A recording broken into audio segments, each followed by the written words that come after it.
Hey everybody, this is Rydo and we're back to another live stream of Yu-Gi-Oh! Master Duel and video game news. Today is Wednesday and November 29th, both Wednesday and 29th. I was supposed to be logging in every single day, but I guess I need to double check and be careful about this, because that you could definitely drop the ball here and miss out. Probably would get this icon even if I missed a couple days, but I could easily miss this and this, so that's a concern, certainly. Again, starting a little bit later, I could have streamed at like 5 or 6 in the morning, but opted not to do that. And let's see, we're still in this weird position where we're not going to get higher in the rank for this month, and we just don't want to fall lower in the rank. Yeah, we've got some time limited tickets. Apparently they've added a new icon here, so let's open this. So we had already opened one of these packs, and it's really not a great candidate of a pack to try and purchase more of if you could, because you're really just trying to get more copies of Raw or maybe some of the lava golems. Meanwhile, you would get 4, 5, 6 extra copies of everything else that are definitely cards that only work with the Egyptian god cards and nothing else. But I guess since they're giving us one free ticket, we'll open one free ticket.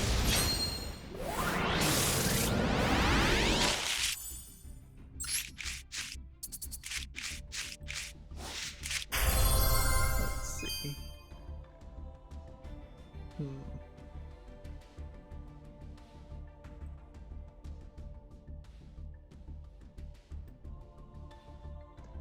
Yeah, and we got just one card there. Sorry, I'm being distracted. I was trying to check to see if my smart on-air sign worked, and seemingly it didn't work, but also potentially it did work. And the problem is I switched over back to my second chip that's not wired to a light, so then I'm reliant on it sending a message, and sending a message doesn't always work because it may not actually be connected. Let's go ahead and just open 10 packs on this also, just since that was really only one pack.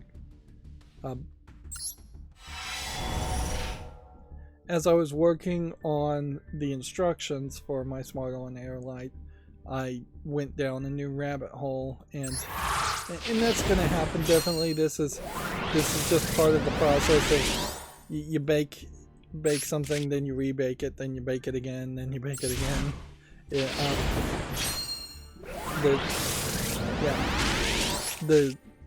It is somewhat like the idea of becoming an expert samurai swords maker in Japan, in which your first 1,000 or 10,000 swords are just thrown into the fire and started and melted back down. Is that you just have to make a lot of mistakes to find where the mistakes are, or try things, because you're doing something new. And in any case, when you're doing something new like programming, you're obviously not going to do it right the first time. The odds are just too low. You might get lucky in a lot of places, and some solutions are just the only solution or the easiest solution, so there's no reason to rewrite that. You're not going to rewrite 1 + 1 in any weird way in most cases. But yeah. As I was rewriting the help, it occurred to me that I was not really putting any effort or thought into how to reset or erase the smart on-air sign, and so that So then I started to look into how would you go about doing that, how would you erase the Wi-Fi AP access point information, and how would you erase the other connection information, such as connecting to OBS through WebSocket.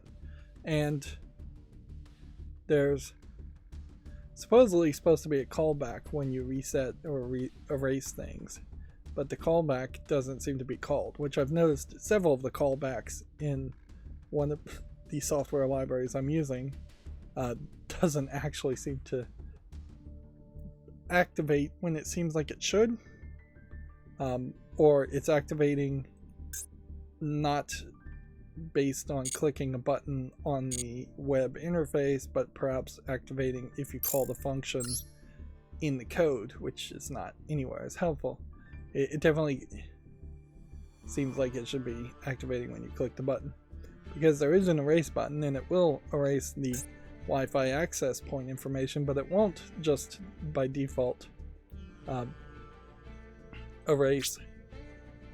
Let's see, we were trying to clear this, so we need one more synchro summon first and foremost, and then we can switch over to a different deck. It will erase the internal settings for that I established and created myself, like the IP address and password for connecting to OBS. So what I was trying to do is use that callback, but that failed. So eventually I realized what I'll do is I'll just check to see if there is a function to see if there are any saved access points at all. So it'll effectively, you'll click the button to erase it, and then it will reset the unit. When it resets the unit, it will test and say, hey, are there any saved Wi-Fi access points here? If there aren't any saved Wi-Fi access points here, then we're just going to delete the configuration file that we're saving all the other settings into, with the exception of the password file to connect to the sign, which never gets deleted, because if it was deleted, then you wouldn't be able to connect to the sign initially. So for a moment there, I was thinking I'd just format the whole hard drive, effectively is what it is. You just format it, but that won't work either. So just delete the configuration file. And yeah, it took probably an hour more than it should have to set all of that up. Then I was testing in the process, and I definitely am doing a thing here where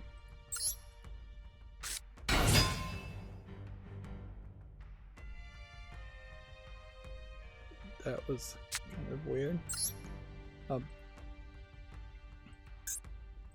Where I'm working on two different things at the same time. So I was also working on the setup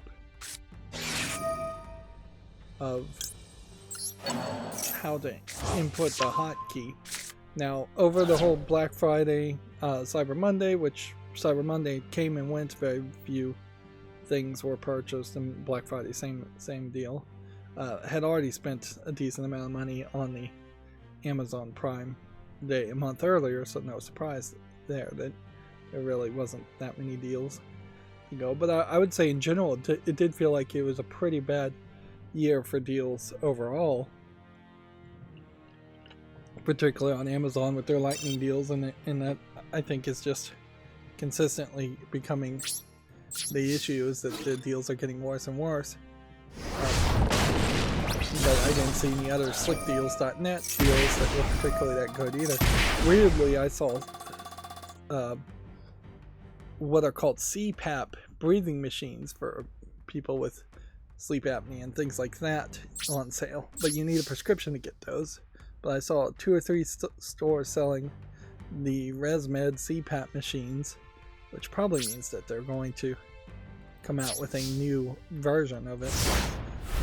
Those machines in particular have a cell phone connection to them, and they send data directly through a server to doctors, and the doctors control all the settings remotely, which maybe means they're moving from like 3G to 2G to 3G on that, which would be another reason why it might be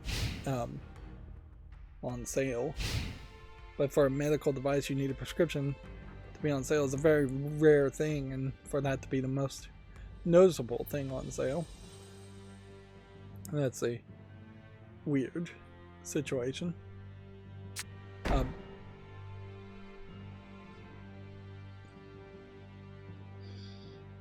One of the things I did purchase was a little smart alarm clock, although in fairness it really is more of a temperature and humidity and light sensor with an alarm clock feature built in, which in all fairness, why aren't all alarm clocks built in a way that they have those simple kind of sensors built in anyways, other than the fact that alarm clocks are probably about $2 to build and sold for $20 even today. But it works with the 2-year Smart Life system, and I was able to program it fairly well where it can sense the light in my bedroom, and when the lights are on, when I flip one set of lights on with the remote, then it flips on some accent lighting on too, and then when the lights are off, it turns off the accent lighting. So yeah, and inherently that is where smart lighting makes sense to me more than anything, is the idea that there are, even in a fairly small room, there are going to be several light switches, several outlets, and there just isn't going to be a connection between those light switches and those outlets.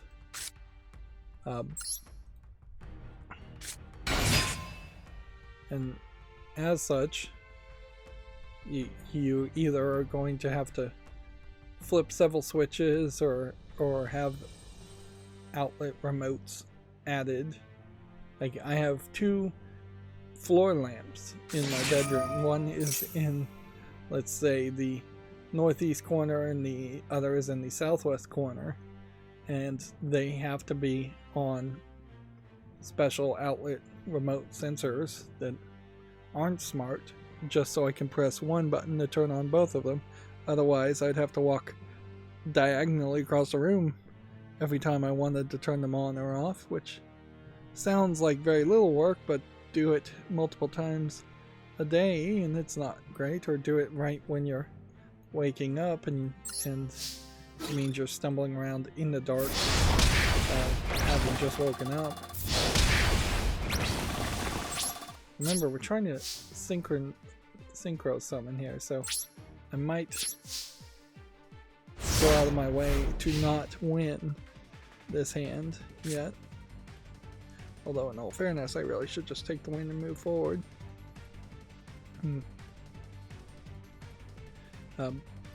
With the temperature sensor, it took me a while on the alarm clock, which the alarm clock part of it I'm not even going to really use. It'll tell me the time if I look at it. It's real small too, and designed that you can just mount it on the wall. From the shape of it, you would have expected it to be like fairly big, 5-6 inches long, and it really is 1.5 inches long, 2 inches. And that's another big problem of looking and shopping on Amazon, is that they don't do a great job of showing you the actual sizes of things, or having a banana for scale. They probably say the size in the description, but I don't check it. It's often in the middle of the description, hidden under some fold of HTML. But with the temperature sensor, after a couple days, I've managed to get it to work fairly well with my ceiling fan that's smart. So it has swapped between speed 1 and speed 2 back and forth quite a bit, and there might be a little bit of room for adjustment there to try and get it to swap a little less often, but at the moment I think it was particularly right. I'm not hitting points where the fan is on and I'm getting cold, nor am I hitting points where I'm getting hot and the fan is at speed 1.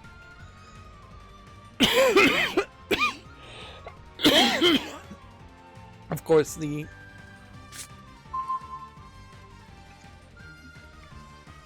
real problem will appear in the summer, and then I'll have to program that for speed 3. And it is fairly annoying that I'm just gonna hope this works so we can synchro summon something. That your standard AC ceiling fan really can only have 3 speeds. I imagine there's some out there that have more than 3 speeds, but yeah.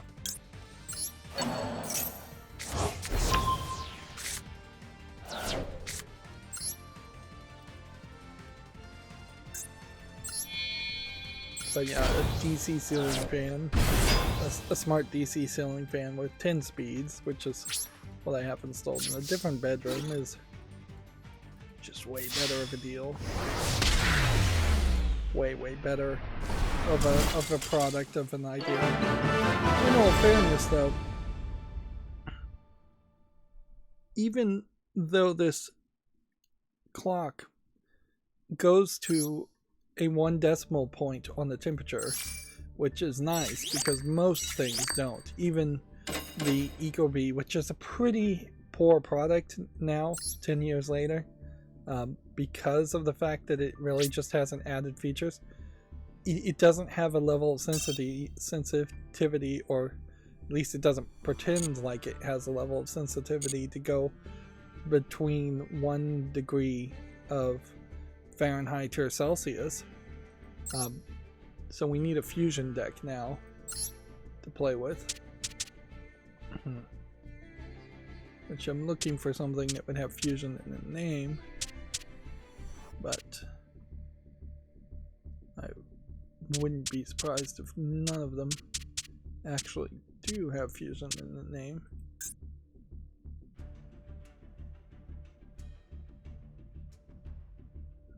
Starter deck here. What I would have thought would have been a good candidate for a fusion deck, but no. And that probably highlights that the fact that fusion was just not really a playable strategy. Alright, this has a fusion deck, so we'll select this and try this one. It has a fusion card at least.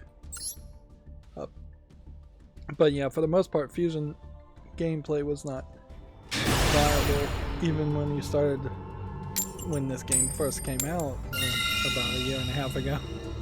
Maybe we're hitting the 2-year point now.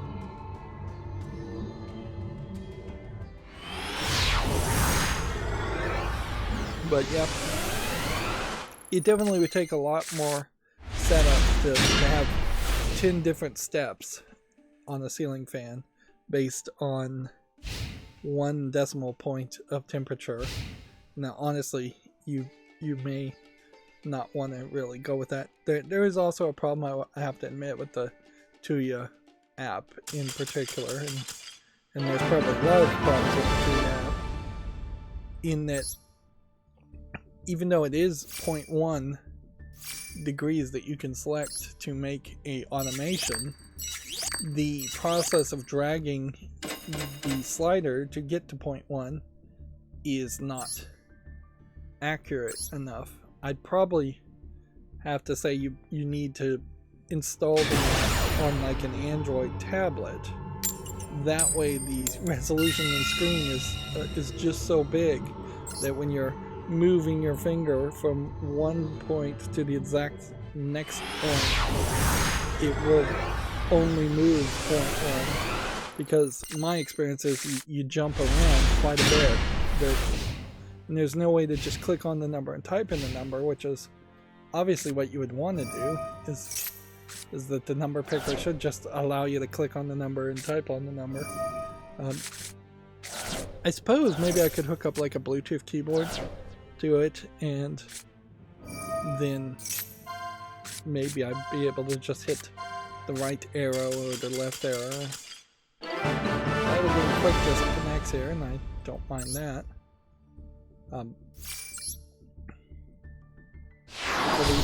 So we've lucked out here and ranked up and gotten another 100 gems.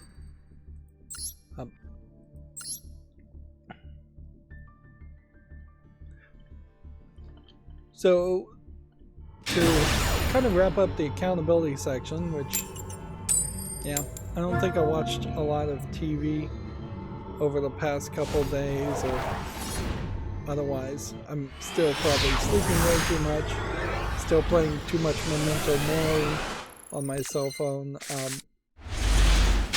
which is wasting a lot of time. There was definitely a point where I'd been actually typing and I could feel my brain was exhausted from that, and so I was trying to be more receptive to that idea and move on to a different thing, a different activity, a left brain activity instead of a right brain activity. Theoretically, you're supposed to swap between a left brain and right brain activity every 30 minutes or so, which it would be very nice if schools embraced that in some way, but yeah, they definitely don't. You would basically need less than 30-minute classes, or classes that were broken up in such a way that there was 2 activities in every class, and there's plenty of classes that are not designed like that at all. And like, it gets, you definitely would have to think things through to that, like having a high school student, say, write a paper about electricity for 30 minutes, then having them draw a picture of or diagram the electricity for 30 minutes is a little weird. Or being in an English class and having to write a paper about a story for 30 minutes and then draw a picture or do something else creative. But you certainly could attain towards that, and that can be a major focus, and it just isn't. But yeah, in the whole testing and working on 2 things at once, I realized that in the Captive Portal browser, at least for Android, the text verification suggestions don't work. At least on my phone, they don't work. So when typing in the hotkey in particular, which there's like 600 different hotkeys, and there's really no reason not to just support all those hotkeys. In a regular browser, when you start typing, depending on the browser, it should pop up suggestions. So if you started typing in RE, it would suggest return, since that's one of the keys on the keyboard. That could be a hotkey. But yeah, inside the Captive Portal browser, they just aren't supporting that, which is almost certainly a security thing, because there's a lot of security things. JavaScript sometimes works, sometimes doesn't. It seems in the Captive Portal browser too, but even uploading a update doesn't seem to actually work, although I haven't tested it myself. Okay, we need P scale here. Remember, we're trying to polymerize here.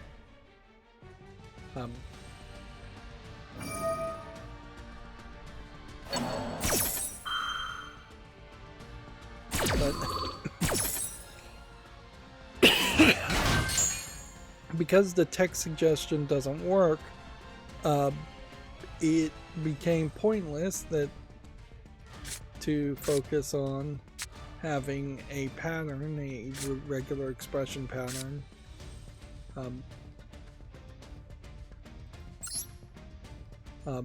verify whether the hotkey is correct or not. Now that did work, so spending the whole Black Friday weekend being fairly laid back and working on that regular expression pattern wasn't a failure. It's just code that I'm now not going to use, and instead what I'm going to do is I'm going to have a pull down option, which is something I should have done and thought was impossible originally. But yeah, what I've figured out is I'll have a pull down menu and then I'll have a hidden text menu to work with the library and the code I'm already using, and there will be just a little bit of JavaScript where when you select something from the pull down menu of just pre-written inputs, it will then change the value of the pull down menu to be, no, it will change the hidden text menu to be the same as the value of the pull down menu, and they'll both start in the same place by default, so there won't be a problem there either.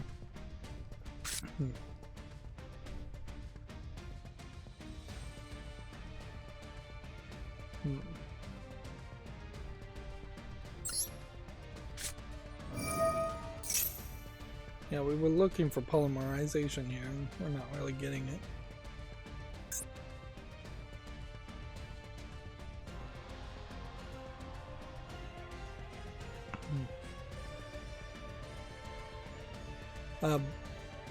So then that put me down the path of just, maybe we can pendulum summon something.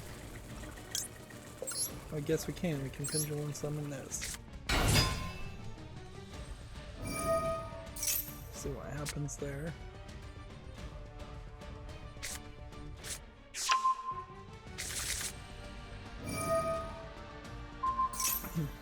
So yeah, that put me down the path of just making a really long pull down menu in HTML,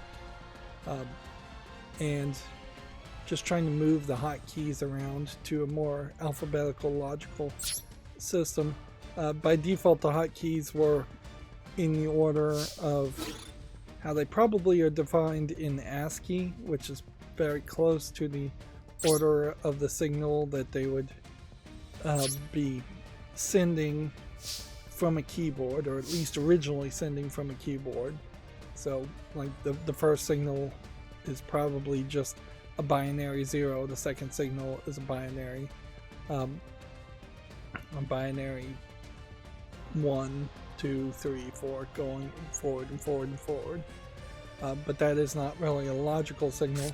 It makes a lot more sense to have the pull down option start with the function keys, which are literally defined as what you would use as a hotkey. So 35 potential function keys, even though most people's keyboards stop it at function 10, function 12. And by default, I'm just having it programmed to function 12. But yeah, you can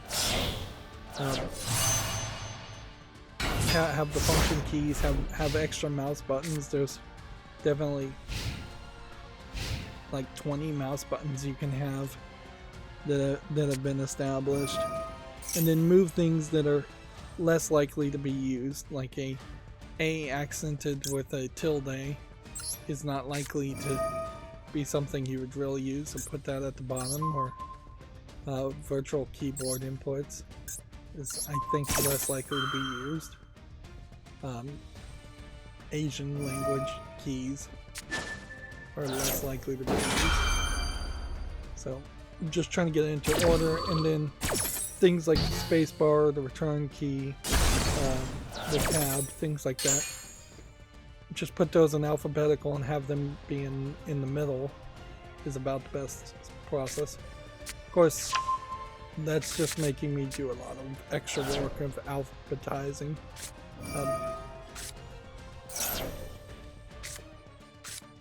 since the HTML is in the not C++, but C code of the Arduino, I do have a little bit of an option here in which I can try and shorten the repetitive things that I would have to write over and over again into pre-processor defines.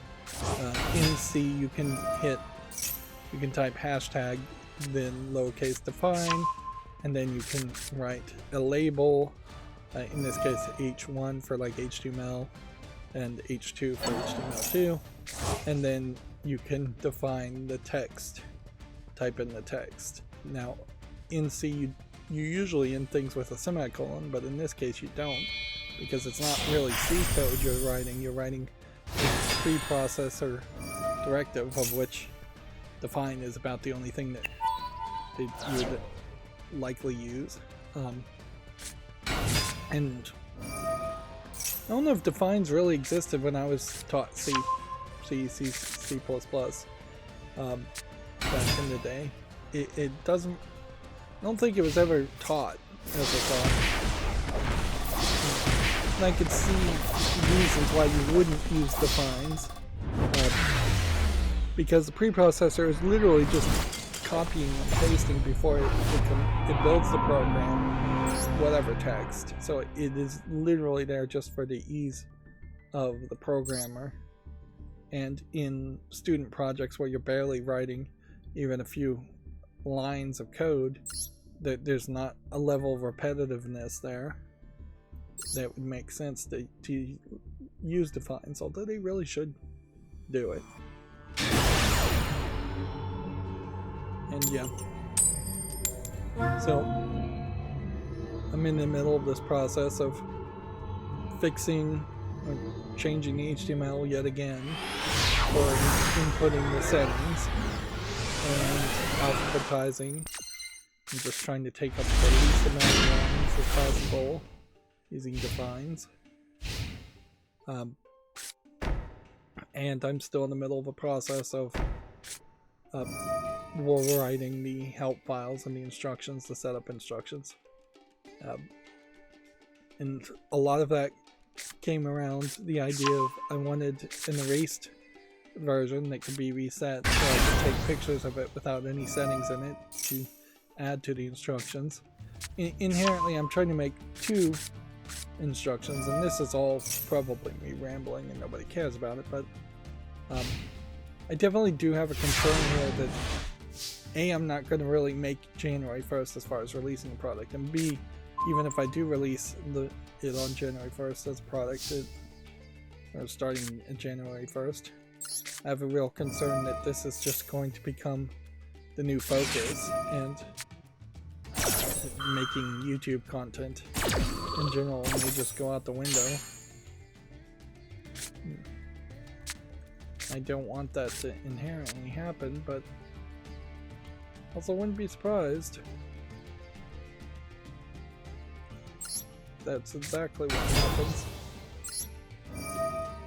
The real danger there is to have a minimum amount of success and then abandon the YouTube channel completely because of having even a few dollars of profit. Not that YouTube's profitable, really.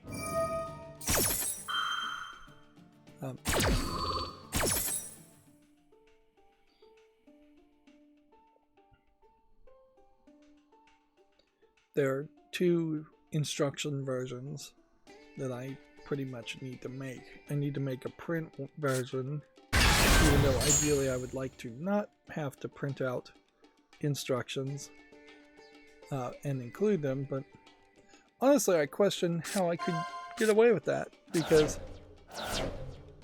the instructions being on the device themselves really probably can only be done as a secondary copy of the instructions written slightly differently.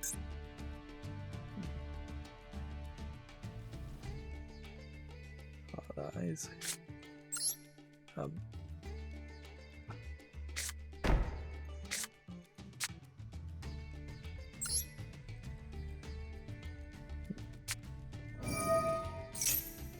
But yeah, I definitely feel like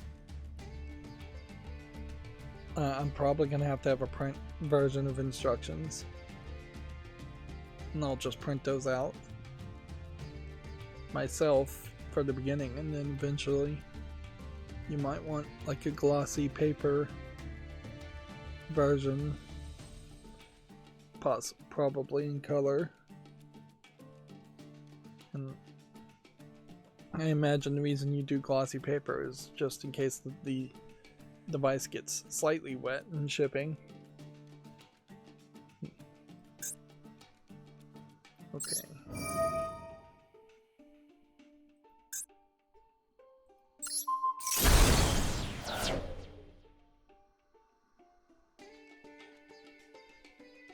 I don't know what I'm trying to even really summon here, but let's go with this.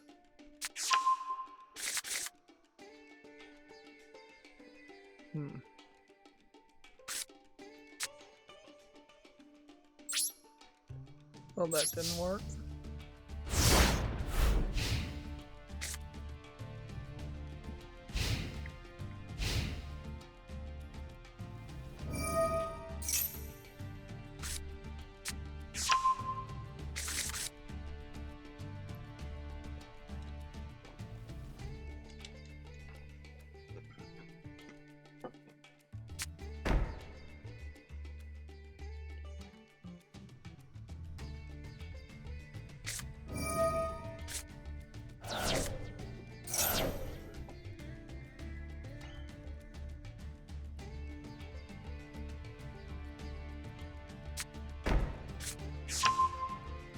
So yeah, I imagine that's more than enough rambling for today.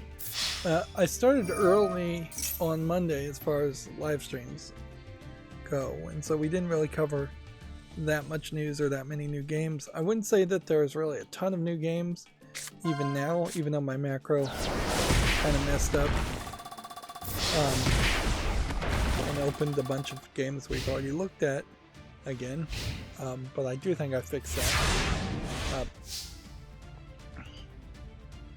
But I would say that there is a decent amount of news, and so we should probably just start talking about the video game news.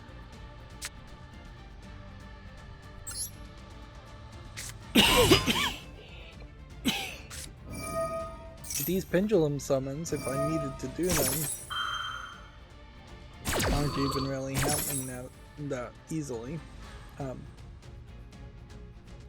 So since we're playing Yu-Gi-Oh, here's a lady cosplaying Kaiba of the Yu-Gi-Oh card game, and it definitely goes to show a actual cosplayer trying to actually cosplay the character in the outfit. Kaiba's outfit with the big long flowing robe and the gauntlets, and being mostly black on the inside. I feel like this is a really good cosplay design, not trying to be like a lewd cosplay or anything else, because you could definitely see this lady trying to be more lewd and then adding a deep v-neck to show a lot of cleavage, even though Kaiba is a male character as far as I know in the anime. I'd argue maybe Kaiba's hair is not close to this, so maybe she dropped the ball there. And as far as props go, noticeably she doesn't have a dual disc on her ledge arm, which in all fairness, almost every Yu-Gi-Oh cosplayer cosplays mostly by having a dual disc, so it's kind of a brave and bold choice to not have a dual disc and then just show off a card. But yeah, I could definitely see a sexy version of this being done by a OnlyFans cosplayer, where the coat is double stick taped to just barely cover the nipples of a lady, and then she is just shirtless completely. I could see even going with like cut off black pants or shorts there and showing a lot of thighs too.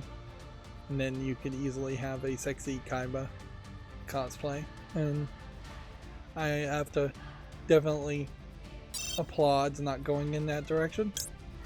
I doubt that there's a significant amount of fan fiction as far as making Kaiba a character of desire, since he's so written as a more of a character that is written to be hated and that you love to hate.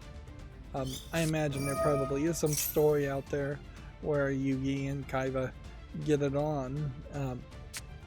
But even in those instances, I would imagine it would be more ideal for Yugi to get it on with, like, one of his male friends or his girlfriend instead.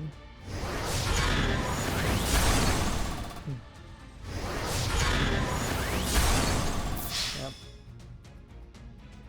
I don't think this polymerization deck is working so well, so we should probably work our way back to a different,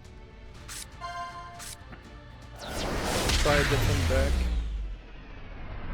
And the danger is you're gonna lose and fall downward.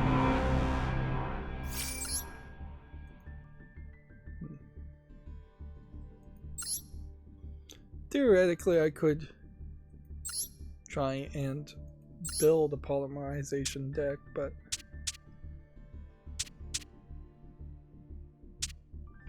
that would, I imagine, not work particularly well.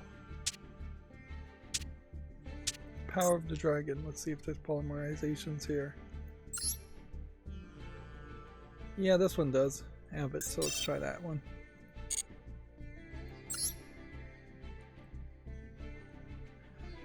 Video Games Chronicle has an article here. Dragon's Dogma 2 is going to be Capcom's first $70 game. Publisher recently hinted at plans to raise software prices. That is one thing about my smart on-air sign, is that when I do launch it, I'm kind of planning on selling it for like $79.99 to early adopters and people who just want it delivered as fast as possible, considering that I'm going to have to spend physical effort to assemble all these myself, probably for the foreseeable future, which is going to take extra time and effort. And certainly considering that I'm not getting any kind of like bulk discounts on any of the components. Which, yeah, it's a little expensive. Like, as far as smart devices, it's not super expensive. You can certainly buy Go-V style smart outlets, smart switches for about the same price, or if not more.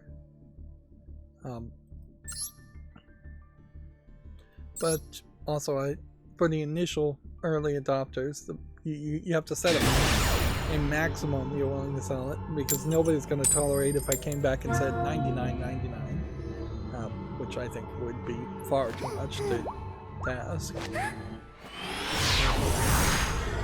Slower delivery option on day one is my plan, so there will be, if you're not in no rush to actually receive it.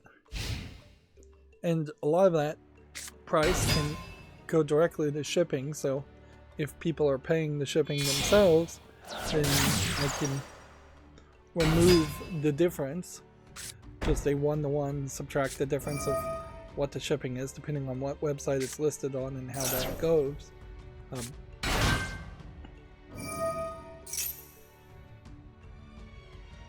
Yeah.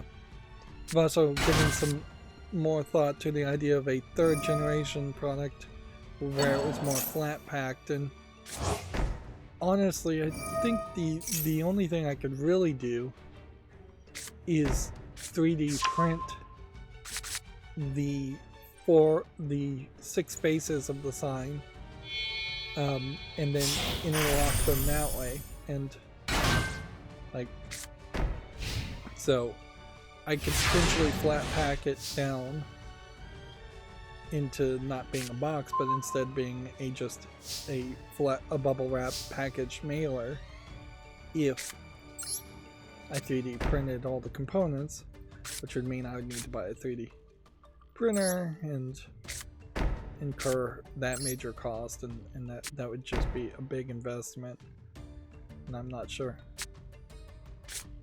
it's really worth it unless I can just find a laser cutter that would cut pre-made like sheets of black OBS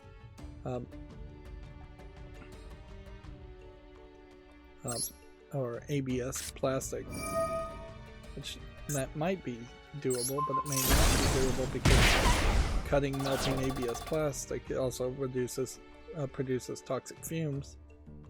So yeah,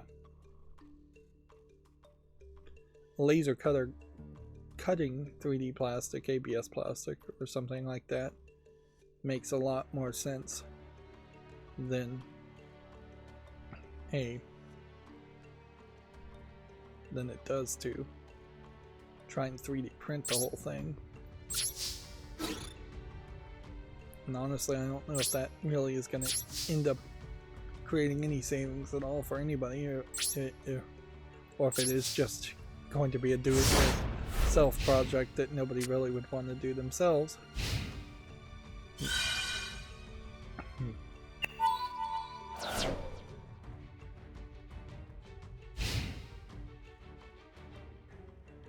And that third generation product would almost certainly have to be slightly differently programmed and slightly differently built.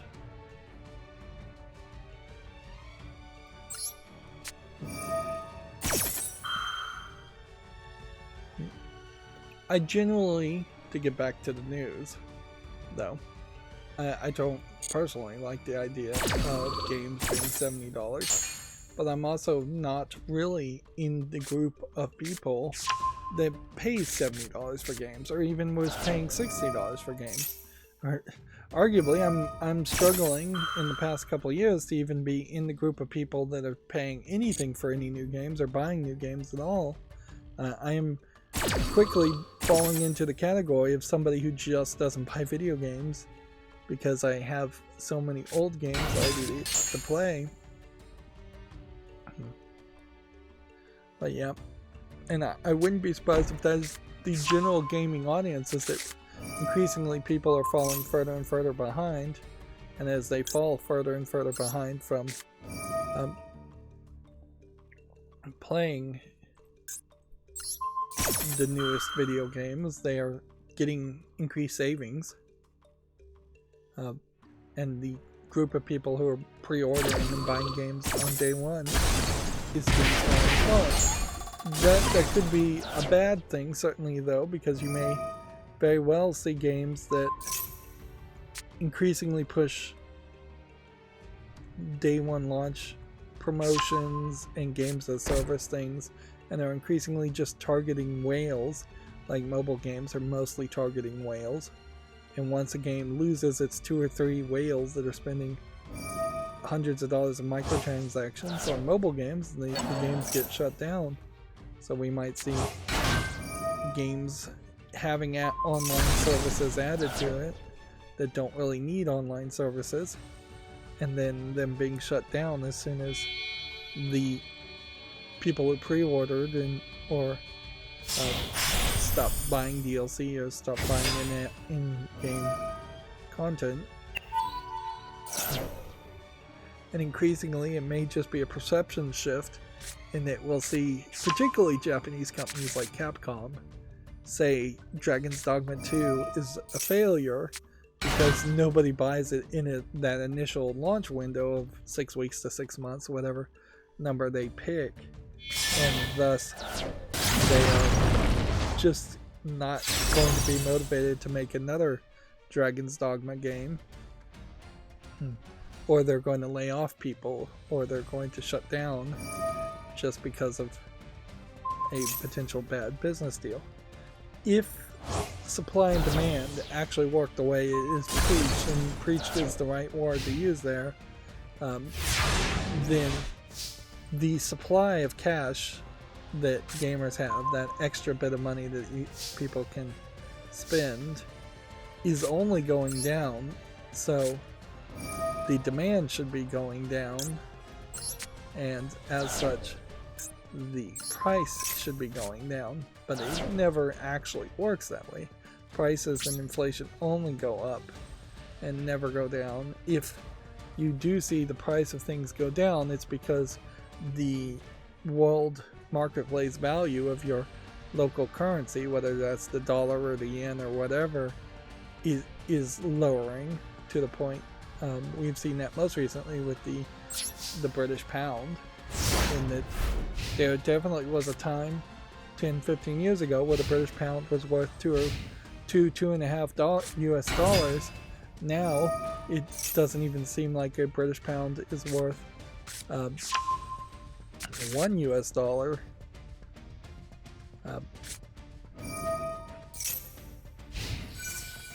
Or you have economies that completely collapse, where you have like the Mexican peso being so worthless that you're having to spend millions and millions of pesos to be the equivalent of a reasonable amount of money.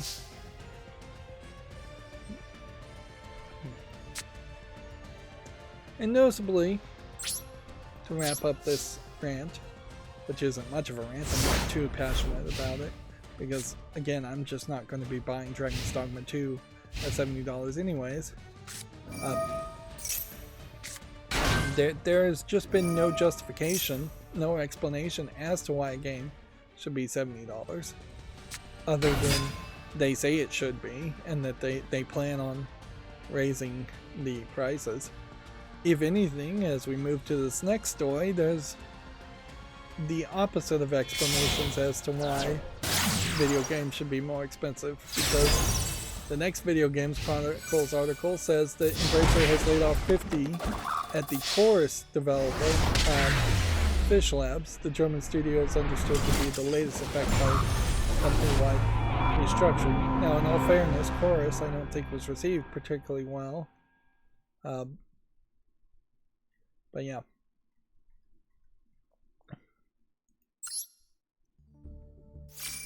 It definitely feels like Embracer Group has dropped the ball in what they were trying to do to be acquired, and instead has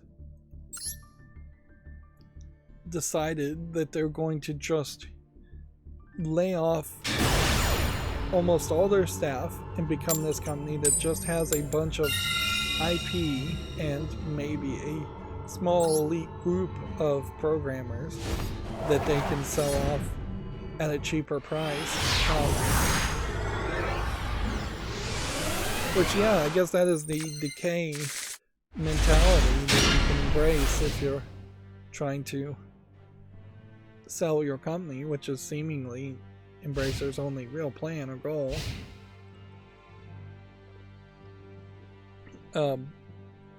Is to make your product, make your company more purchasable by reducing the overall value of it, like by getting rid of staff and only being this holding company that holds on to the license and IP of a bunch of games,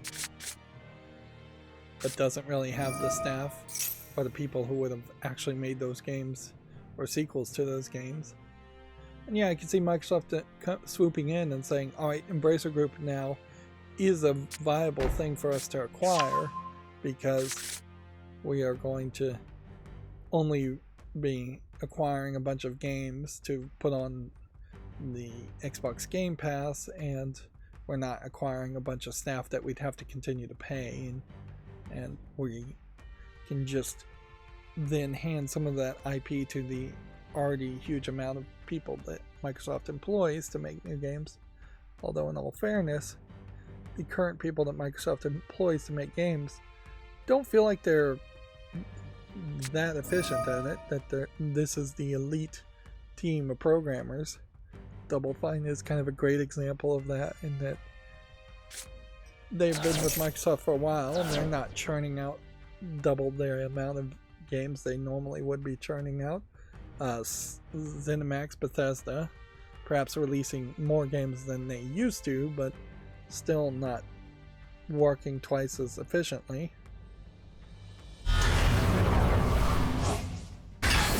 Our next story from Video Games Chronicle: the UK comedy show Taskmaster is being turned into a VR game. I saw this on the Taskmaster YouTube channel. I love Taskmaster. I think everybody loves Taskmaster who watches it.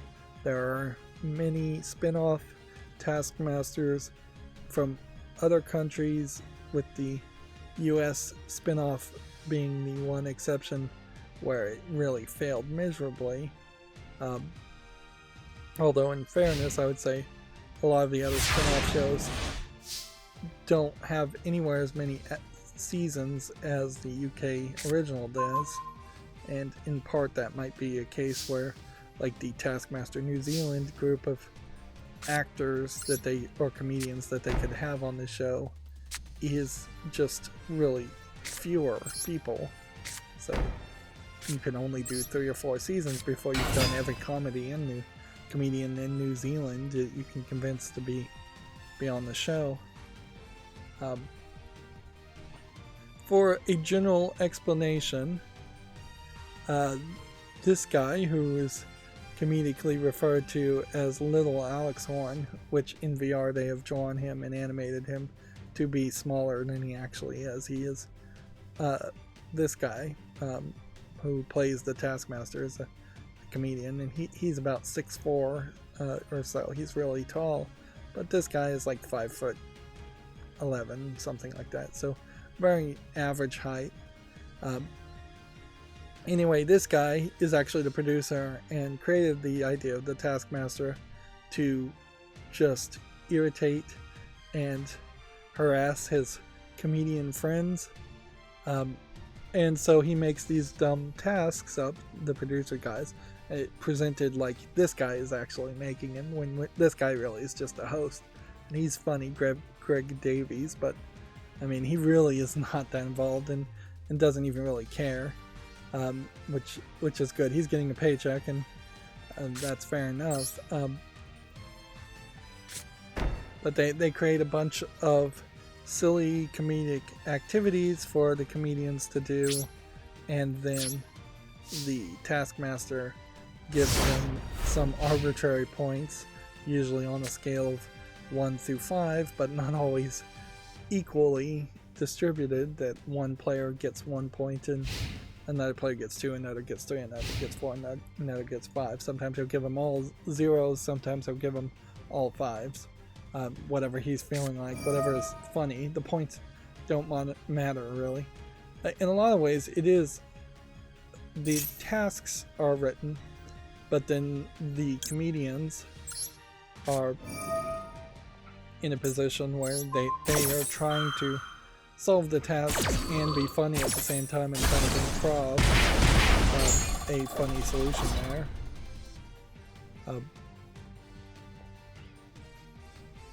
And I would say Taskmaster has become such a big thing, and it's run long enough. I think they're up to like 15 or 16 seasons now. I wouldn't be surprised if we're actually closer to 20 seasons. That they are, rightfully so, trying to monetize it as much as possible, particularly since Taskmaster on YouTube has just been uploaded, and they haven't really done anything to stop other people from uploading Taskmaster, to the point where they eventually just started to upload the videos on their own YouTube thing. So you don't even have to have like a BBC Sky license, or a BBC over-the-air license. Sky license is the wrong phrase. You don't need to be in the satellite receiving. It's not like a Netflix subscription or anything, whereas most other BBC things, you definitely do have to have like a VPN to use the BBC iPlayer to watch something as far as the over-the-air BBC Channel 3, Channel 4, Channel 5. Whereas Taskmaster signed their own contract apparently and just put their videos directly available on YouTube for everybody, which is nice.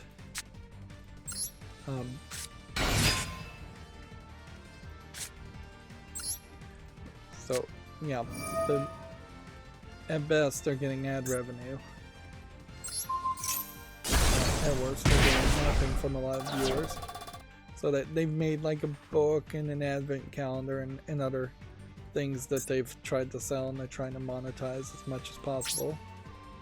Which in a lot of ways it's selling out, but it's fine too, because it's a popular show and it's not super selling out. It's not becoming way so commercial that you just aren't interested in watching the show. The thing there I would say too about Taskmaster is you would be fairly hard pressed to find a good excuse to not like Taskmaster. If you don't like silly things, if you don't like comedy at all, if that would be about it. If you don't like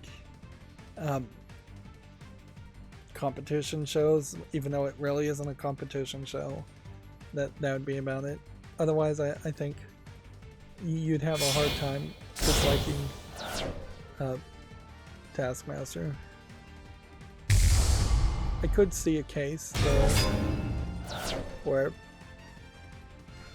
you watched, say, the first season, which is obviously going to be a little rough, and you weren't into it, or you watched just an off season where it's going to be a little rough. I'd say the most recent season of Taskmaster in particular had a poor balance of characters. There's 5 contestants, but you kind of need certain archetypes of the 5 contestants. And by this season in particular, not having anybody who actually cared to win, you kind of need somebody who's over competitive and just crazy about trying to win for no reason.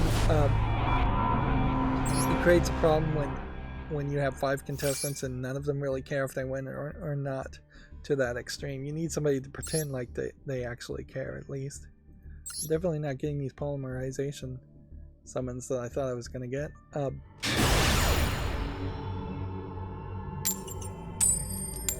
yeah.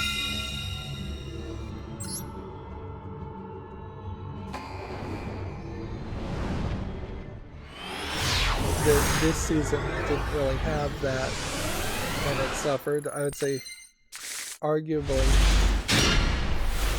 this season also probably had one too many weirdos,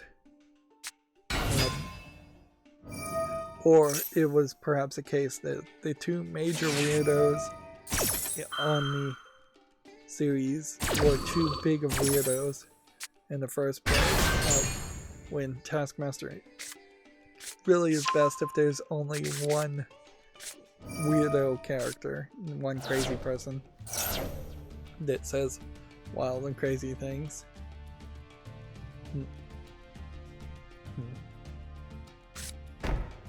Yeah, I think you have to be real careful there. And looking at the lineup of the most recent season, it definitely feels like one of the characters they thought was going to be more ambitious. But yeah, and you also can have one person that is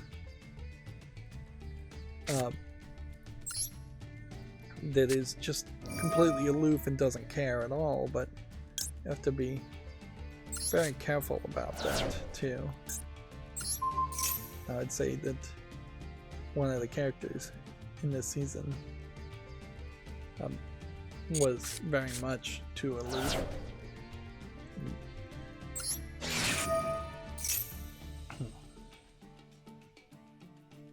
I think in part that there's a slight difference between not caring and still being a comedian who wants to be funny and not caring about the task, and then just having a person that, yeah, literally just didn't care.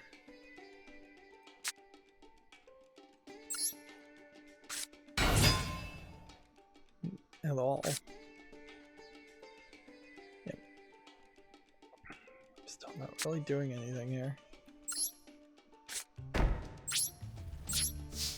So, I'm not sure what this VR game actually is all about, but I assume it's a case where you're going to be playing as one of the contestants, or the only contestants in the Taskmaster.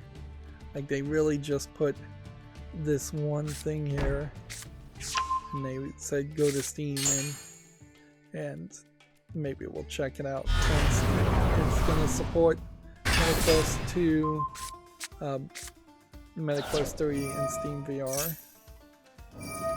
Let's see if this... Yeah. So this is a VR version of a room, and it looks to me like this is a task where it's either going to be eat as much watermelon as possible in a certain amount of time, or tape as much watermelon onto your body and hide it from the little Alex 1 person. Here's one where it seems like you're catching eggs. It looks like this might be in the lab, but it might be in a completely different place. There's several different locations they've built around this house. This caravan, for instance, they've changed it quite a bit and added more room from the fence to the caravan. It seems like the goal here is to pick up as many rubber ducks with a gripper. I have no idea what this is all about. And there's a shed. They had a shed in one location, and they literally moved the shed and have moved entire added on buildings and added even more.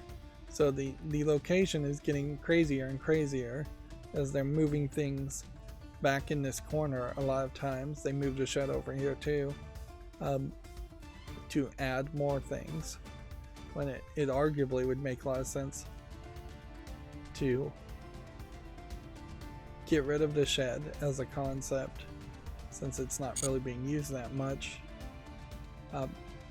They often in tasks say that we have a shed full of things, and the shed is just full of random things, when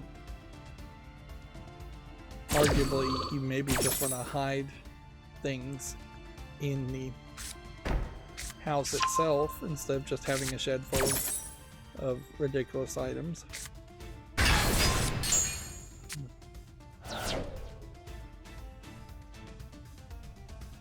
I wouldn't be surprised if this is a fairly disappointing game that is just got the general ideas of Taskmaster. Much like the Taskmaster book, there's only so much they can legally give you as far as challenges before they're asking you to do something that might be dangerous. So in the Taskmaster book, it definitely was a case where they were making things that were much more doable, much more reasonable, requiring non-specific items, whereas in the Taskmaster show they can show up with a giant wood chipper if they wanted to, and have the contestants throw things into a wood chipper, because that can be a supervised, somewhat safe activity. But telling somebody in the book or in VR to, well, in VR maybe you could get away with an animated wood chipper, but yeah. I would also argue, and I am just kind of rambling here about Taskmaster, because I do really love the show, and we'll take out an extra hour when it happens to watch it.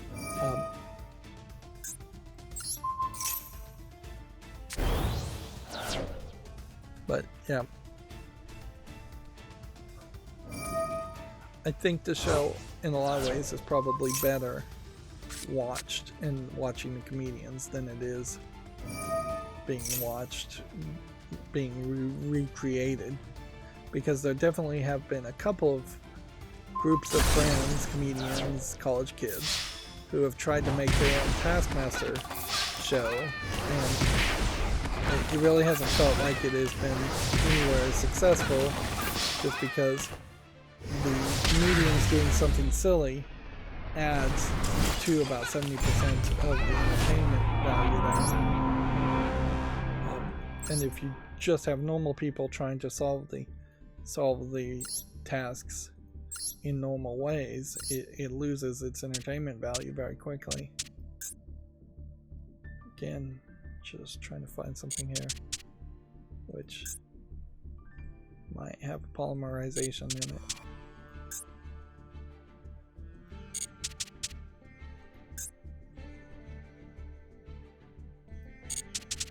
And that part of the thing here too is that if you were going to play a deck with polymerization in it, it's probably not going to play with the original polymerization cards. It's probably going to play with new cards that act as polymerization.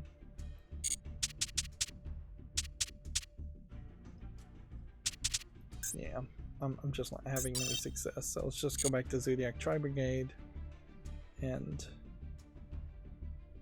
play a little bit of that and just make sure we get the daily quest done, at least. You know what? If I can accomplish the proficiency in solo mode, you could almost certainly do a solo mode that has polymerization in it, but I don't think you can. GameDeveloper.com has an article here. There is a report that Embracer is going to shut down free Radical design completely by Christmas. Almost a full month after being put up for evaluation, the new iteration of Free Radical may be preparing to close its doors for good. And seems like that is very believable. But that would happen. YouTube has introduced the product drop, new version of that. They've also moved YouTube Shorts in the studio to their own separate tab, so no longer is it a situation where YouTube Shorts are mixed in between longer videos when you're trying to schedule videos. But the thing that YouTube advertisers is doing here is promoting AI-powered video view campaigns with the newest way to maximize them within your budget. So yeah, everything is promoting AI and selling products that theoretically have AI in them, but also may not need AI, may not be better with AI, and may not even actually have AI in them. AI being a very nebulous term that can mean a lot of different things. Video Game Chronicles says that Sega says Creative Assembly is going to return to genres it knows best after the Hyenas cancellation. It's implied that the studio will return to offline real-time strategy games. Which, okay. But maybe Sega should have actually allowed Hyenas to be released first and seen in an experiment all the way through.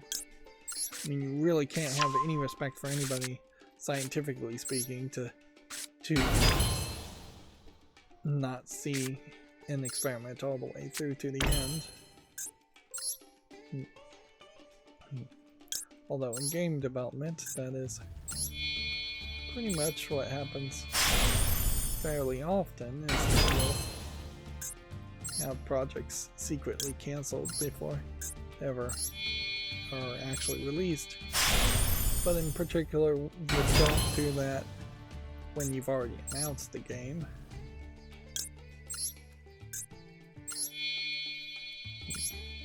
I'm just playing a very standard fighting game deck here.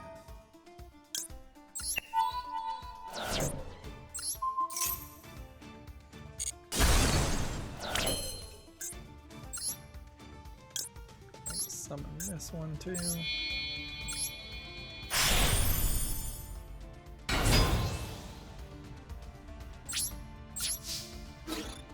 Go ahead and attack. It's gonna ask me to activate this every time. Every time I get an opportunity.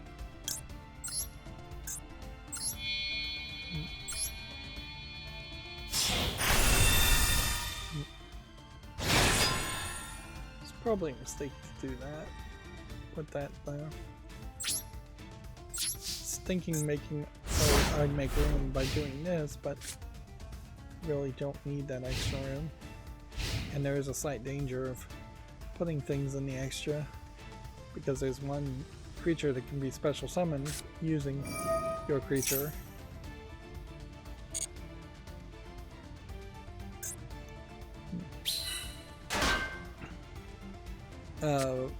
Sega also says that Sonic Superstars has had a weaker start than anticipated, but it's hopeful it will eventually sell on the same level as Sonic Frontiers, which I guess I question that a little bit. That's from Video Games Chronicle also. Unity is going to be eliminating 265 jobs and terminating its Weta FX partnership. I assume Weta is the production company I'm thinking of, called Weta, that does FX for Adam Savage, I think, is Weta, but maybe not. He may not actually be affiliated with Weta, or may have never been. It doesn't inherently make a lot of sense for a real-world prop maker effects studio to work with Unity, other than perhaps it was a partnership between moving a real-world effects studio to use more CGI than they already were, and having a somewhat big name amongst industry insiders, at least, being affiliated with Unity. That being said, being affiliated with Weta does nothing to fix the bad name that Unity has created for itself with its changes in its licensing fees. In particular, the changes of its install-based licensing fee changes being added, being created, would have affected Weta in particular, since those fees said that they were going to directly affect non-game developers even more than game developers. Well, I guess I should have activated Zeus's ability at some point there. But yeah, more bad news for the likes of Unity, it seems. So what I am asking here was the point of freeing up one more space when the biggest thing I could summon was a 4, and there always would have been 4 spaces even if Zeus was in the 5th space. There was no point to it. It was just me thinking incorrectly.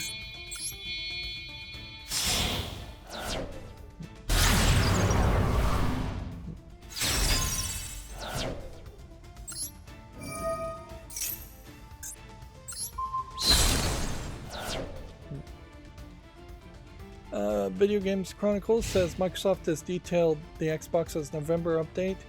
It features a new compact mode in the Xbox app on PC, I would assume this compact mode is directly targeting things like the ROG Ally and the Steam Deck in part, but in part the Xbox app targeting the Steam Deck would be really targeting people who have installed Windows to the Steam Deck and then installed the Xbox app, because at the current moment I do not believe the Xbox app is anywhere close to being compatible on Steam OS, although it would make some sense to perhaps work very quickly to make it compatible with Steam OS, while Windows might lose the operating system choice in battles on the Steam Deck. Microsoft still would prefer you to get games through its launcher. Although that is very possibly one of those cases where higher ups at Microsoft above the gaming division may say, no, don't make any software compatible for anything other than Windows, because we want to continuously push people into Windows. But Microsoft has also had more than enough time and failed miserably already to try and make a more streamlined mobile version of Windows, a Windows on RISC architectures in particular, and they really haven't succeeded in any way of doing that.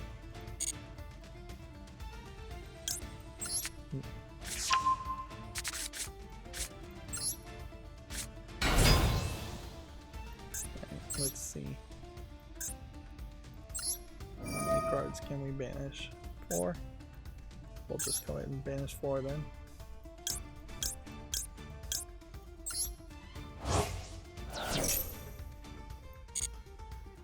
Summon our second one of these.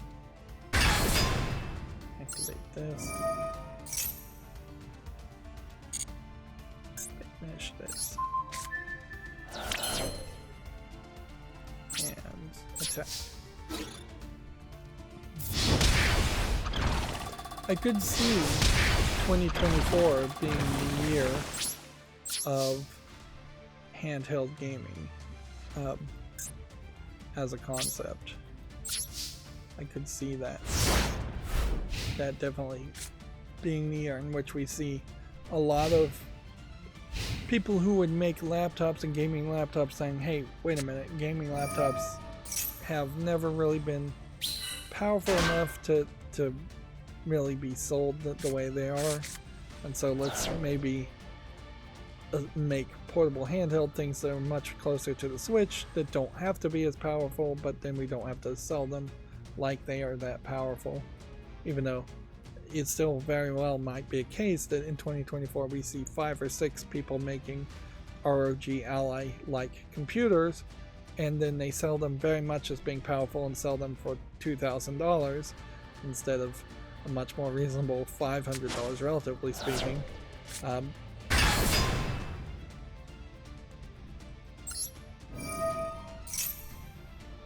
What is this lava golem type card?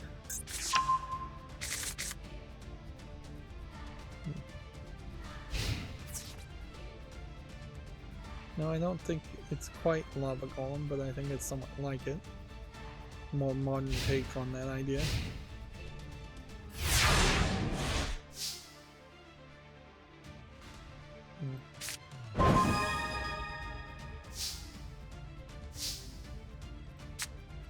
But yeah, we might see in 2024 them definitely going for a more budget conscious Steam Deck competitors, and we might see somebody come out with a couple companies come out with really cheap ones, and some people coming out with fairly expensive ones.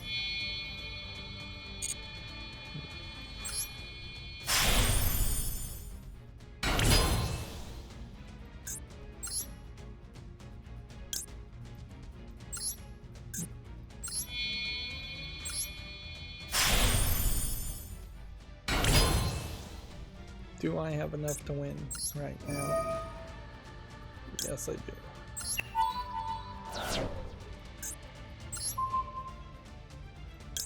Whoops. Banished the wrong cards from my graveyard.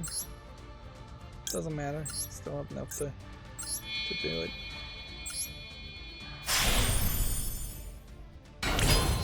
One of the things I would say that's probably an issue is that the Xbox app itself is just not really consistent. And that has been a problem. Xbox platform and interface as being inconsistent has consistently been a problem for many years, is that they just change things and they just definitely want to redesign everything. So even if this was like a great interface that you really loved, which I don't think it really is, you very quickly may see it change. In a lot of ways it feels like it's an interface designed to put a lot of ads on your computer, which is not something most people want.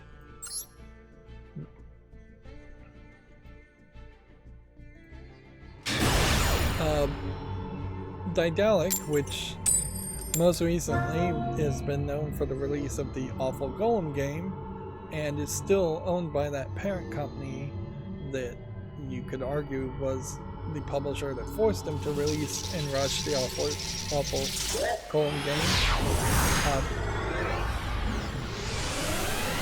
They have put out this update for this online player versus player or co-op player MMO type game called Surviving Deponia, based on their point-and-click adventure series Deponia. And now they are going to go with full release instead of early access.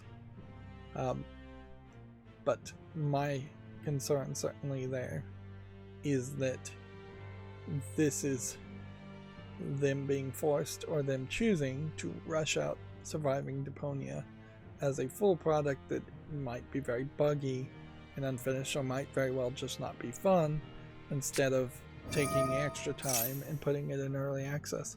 It's weird for me in particular to make an argument that games should be in early access. In general, I would like to see all games come out in full access, but when you're talking multiplayer games that you're gonna need some form of beta for it, it's hard to believe that it's going to be a good, fun, finished product when it full releases.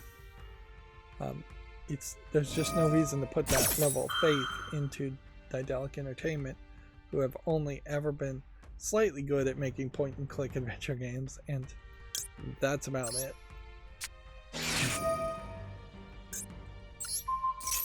If anything, I wouldn't be surprised if Surviving Deponia gets rushed out, and then very quickly after that we hear that Daedalic is completely shut down as a company.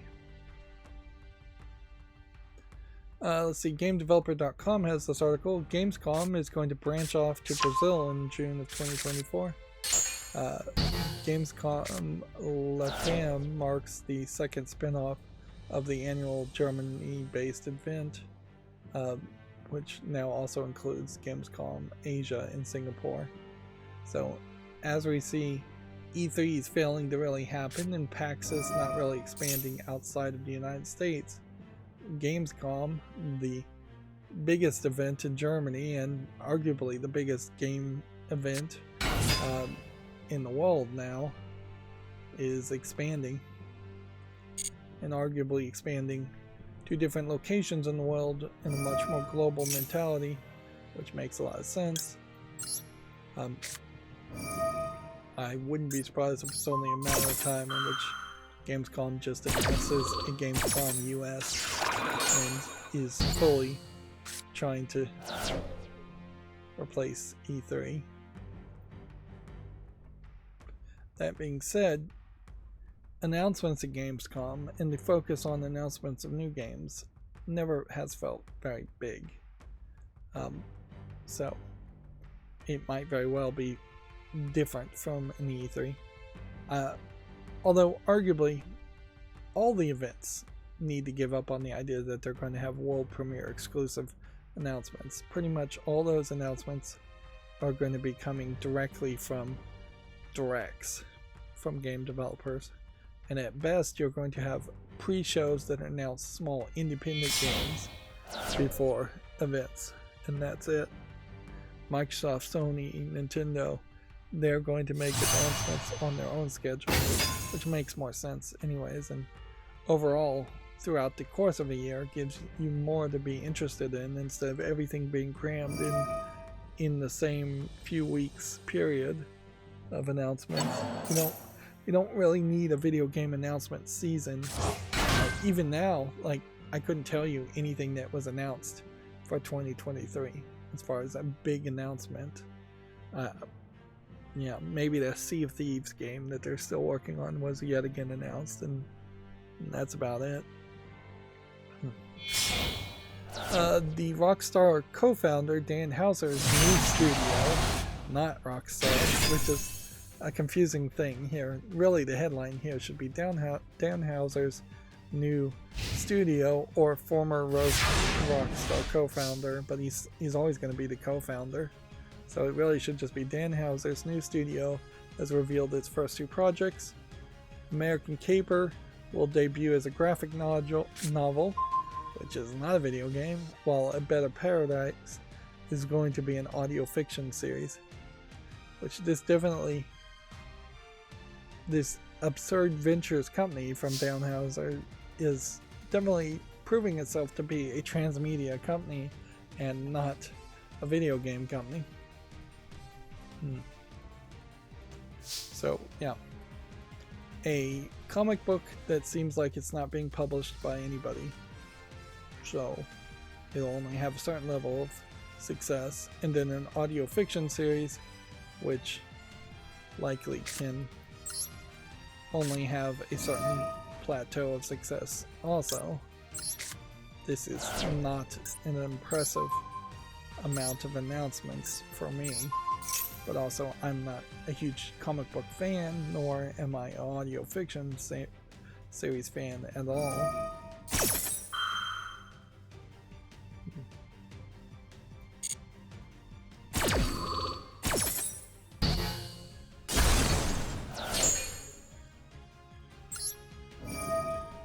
So I may have lost already.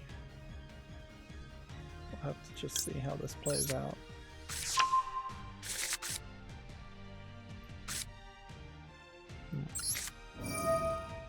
Gonna go ahead and just toss this, and then send this to the graveyard.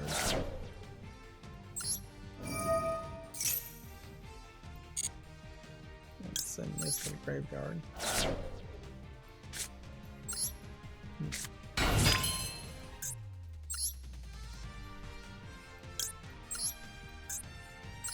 So my concern here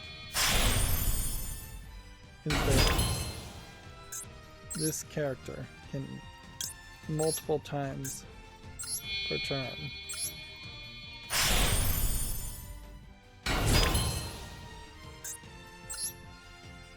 activate its canceling effect, and that I have just no way. One way to test this certainly would be to activate this effect. See if we can just destroy it while it's face up.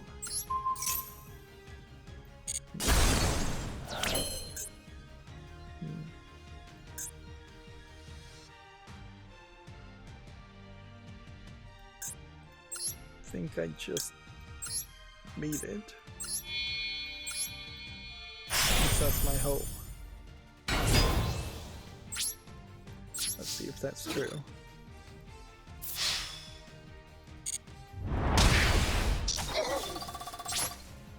Seems like I may have.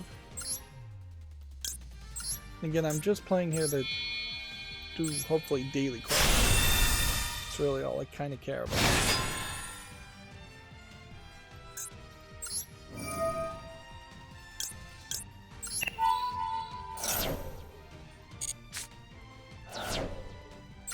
There we go.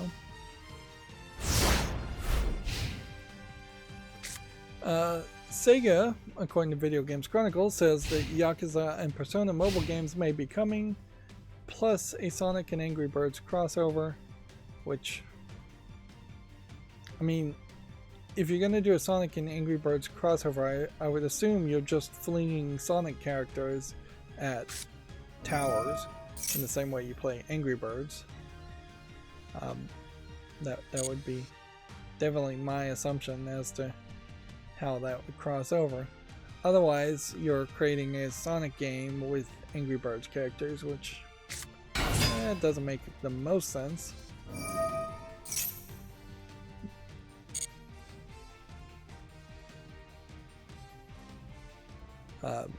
They do mention here that Sega acquired Rovio for 706 euros in August. 706 million euros in August. And then this was probably the biggest news that wasn't supposed to be news. A Beyond Good and Evil 20th Anniversary Edition has been confirmed by Ubisoft after Ubisoft mistakenly released it early.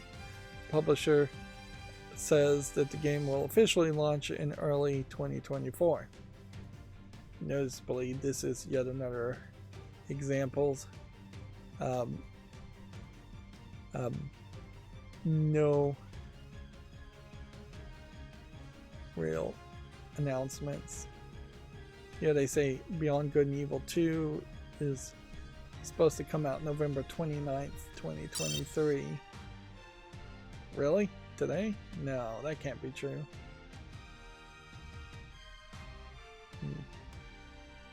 Beyond Good and Evil 2 coming out now, today, would have been much bigger news. I feel like this is probably just the date they put out this tweet, and then they've added Beyond Good and Evil 2.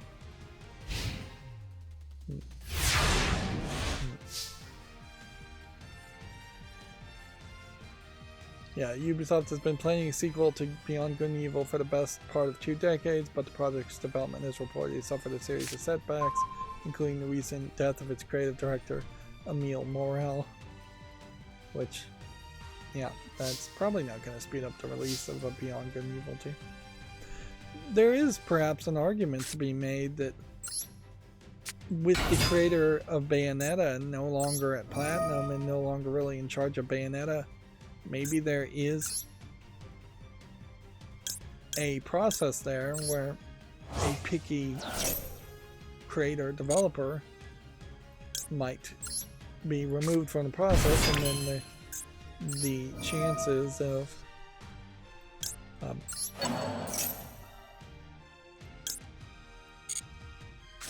returning that was probably a mistake.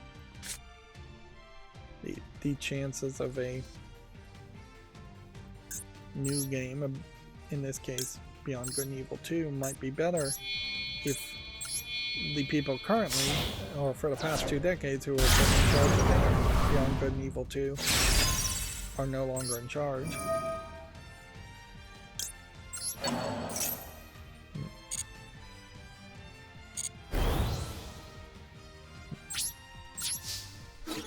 Probably didn't see that coming.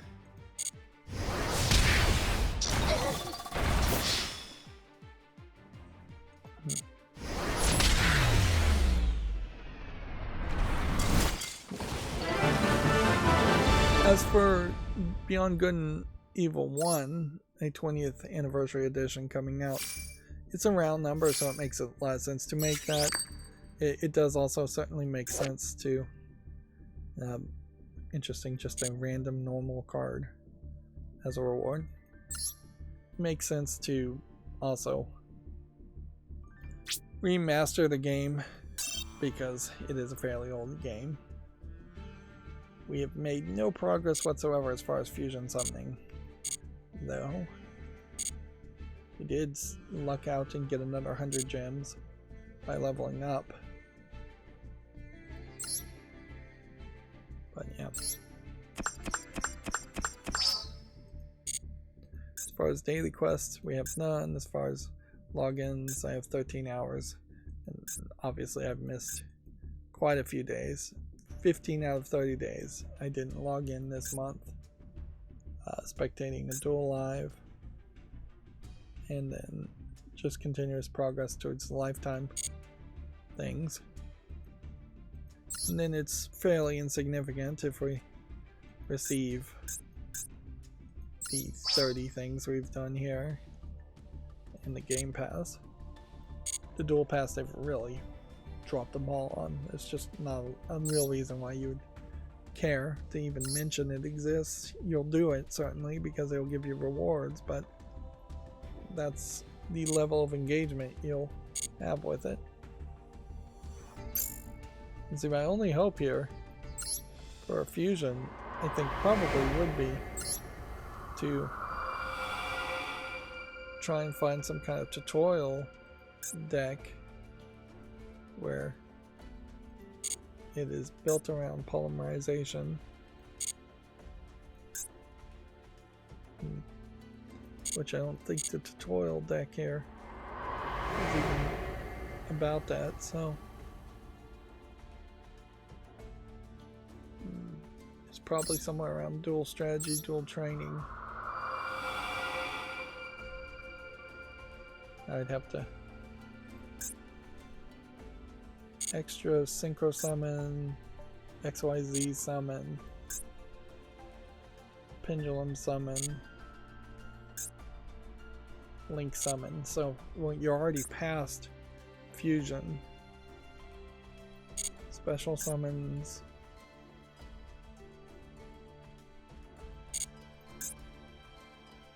tribute summon.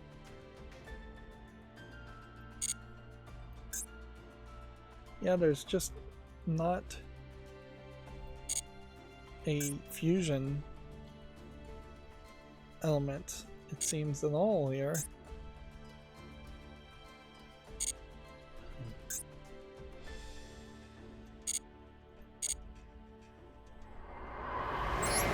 Yeah, it totally jumps around fusions, polymerizations, because it's just not playable.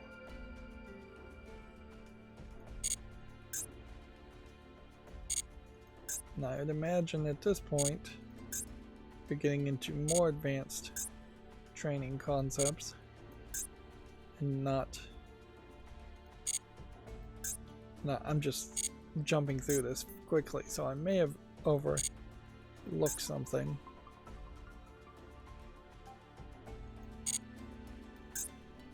And I may very well just missed the deck or the practice.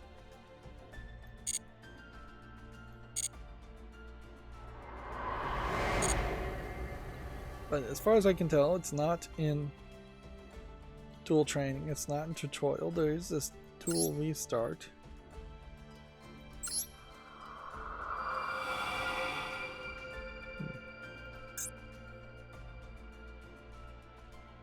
Summon and set.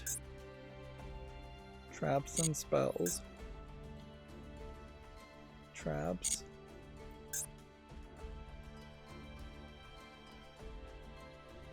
Summoning.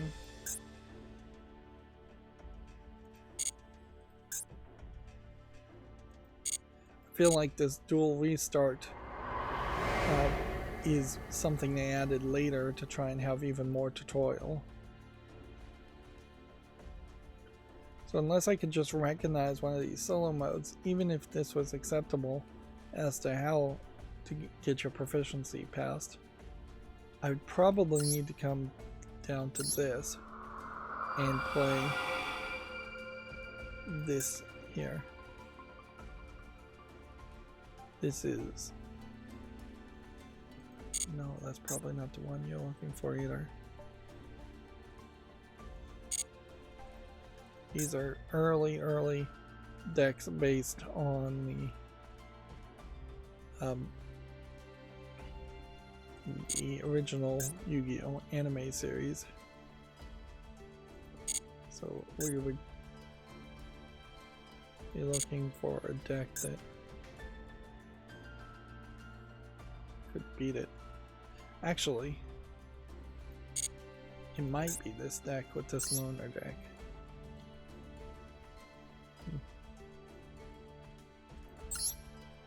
Spiral Fusion, yep. So this would be your best bet, if that's going to work. But I don't think that's going to work. I've already spent too much time today anyways to test it out. Plus I don't even have a solo mode adventure. It makes more sense to wait till I get a daily quest next month, or in 13 hours, instead, and then try it. The Game Awards voting is now open for round 1 of the Game Awards Player's Voice votes. This is the only Player's Voice vote you can vote on. 30 games are in contention. These 30 games, I suspect, were all picked by the jury members, which, yeah, it definitely feels like the jury members in the Game Awards being run by a jury of mainstream video game journalists is, if anything, being at least a little bit of a speed bump from having a purer, better, more engaging award ceremony. But yeah, there's nothing skimming over this list that's super surprising. Yeah, some of these definitely don't feel like they deserve to win and probably won't win. I changed the plugin, so now I'm going the other way again. When I close a tab, Sam & Max The Devil's Playhouse Remastered has been delayed to spring of 2022, confirmed for the PS4, Xbox One, Switch, and PC. This may be one of the few games still being released for the PS4 and Xbox One in 2024. I suspect we will very quickly stop seeing those consoles being supported. There's not a great argument as to why a remaster of Sam & Max The Devil's Playhouse should be delayed at all, and I don't think they're likely needing to or really doing that much remastering. These games were originally like 4:3 ratio, and there was already a mod you could do to make them 16:9 widescreen, and that's pretty much it. If anything, the remasters and re-releases of the previous Sam & Max games have had weird censorship issues in which jokes have been edited out or changed, or dialogue has been changed, which does not appease any audience at all, because Sam & Max as a comedic duo have always been a little bit edgy, and that's expected from them, and it is expected from whoever owns the games. I guess it is Skunk Ape Games now instead of Telltale, to kind of respect the original artist's intent, regardless of whether the artist now has changed their mind or the times have changed. But they're not doing that, and that's created more controversy around the games than anything, when really, if you're going to remaster them, you should have just quietly remastered them without making any changes and then put the games out. This really is a case where Telltale Games, the original Telltale, went out of business. Somebody bought the rights to the Sam & Max Telltale games, which is not including the original 2 Sam & Max games, which are much more nostalgic and popular. And now they're trying to resell it just so they can profit off of what they purchased. They are effectively not adding anything creative to the process, and arguably it's a great example of where it might just be better for society and nicer in general if, when a company goes bankrupt, its games, its IP, intellectual property, just becomes public domain, and anybody in it, everybody can then potentially change and modify that code, and the copyright is just thrown out the window, because you effectively are in this weird situation where there really isn't a good reason to buy this game instead of just pirating the game. Like, if you buy this game, you're supporting Skunk Ape Games, a developer and publisher who's just re-releasing something somebody else made. It's not creative enough to deserve reward in a lot of people's minds. It maybe funds Skunk Ape Games to a point where they might make a new Sam & Max game, but probably not. So You would have to be very hopeful that that would happen. It's not likely, in my opinion, to happen. It's really just giving money to somebody who's selling somebody else's product or art or ideas. We already talked about Unity cutting 265 jobs. It's odd to get so specific as part of a company reset. Let's see. And yeah, them delaying things doesn't help anything. Video Games Chronicle also says Pokemon Horizon is coming to the US in February of 2024 on Netflix. Which, yeah. I haven't heard anybody say anything about Pokemon Horizon as far as the Japanese release, so I imagine it's fine. And nobody seems to be too upset with it.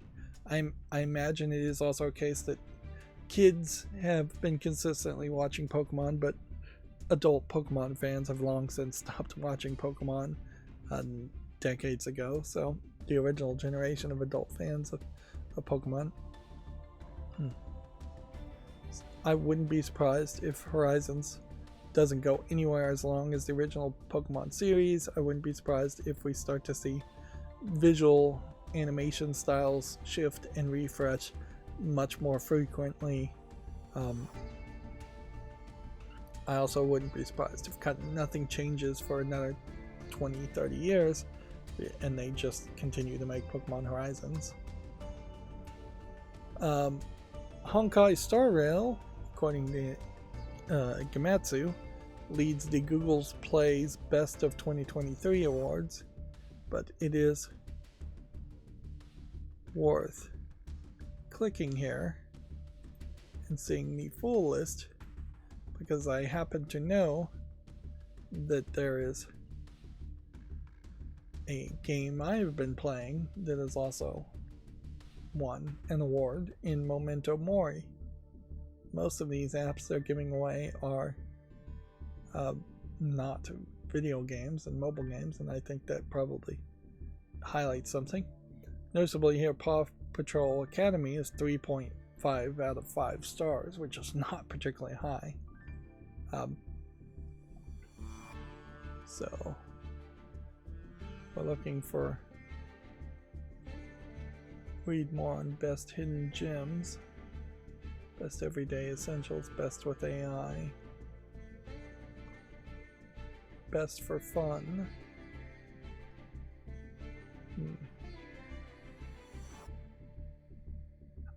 These are considered apps. I needed to click here to go to games.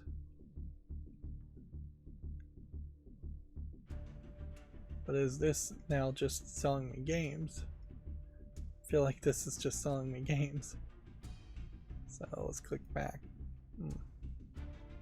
Well, this website is terribly laid out. Like, terribly laid out. I know Memento Mori was listed.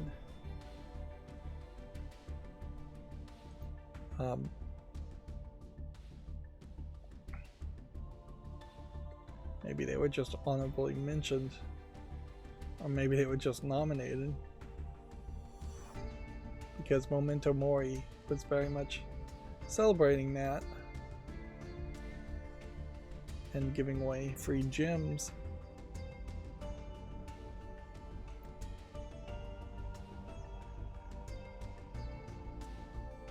And you can see it's not like a really large category of groups.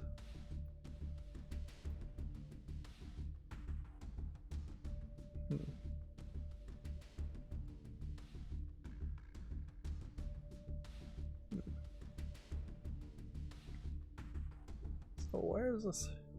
Best games of 2023. See winners. Here we are. Finally. Maybe this will work. You can see this picture is way too big and it's taking forever to load. Here we go. Honkai Star Rail 4.3 out of 5. Monopoly Go 4.6 out of 5. I did try to play Monopoly Go for a while, but it's not that fun. A game called Farlight 84 4.3 out of 5, which looks like it is a Fortnite clone, but apparently good enough. Monopoly Go for best multiplayer. Vampire Survivors, I didn't even know was on Google Play. Which, yeah, I would have kind of expected Vampire Survivors to look a little bit better than what it does, but it really does just look like every other Survivors clone game. Okay, Star Rail. Best story. Pokemon Sleep is 3.3 out of 5. Yeah, there was a lot of people that weren't super happy with Pokemon Sleep because there's really no way to cheat it. Stumble Guys 4.3.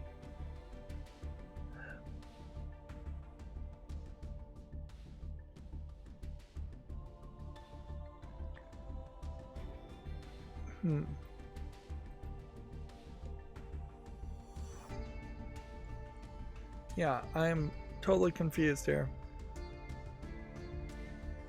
Totally confused.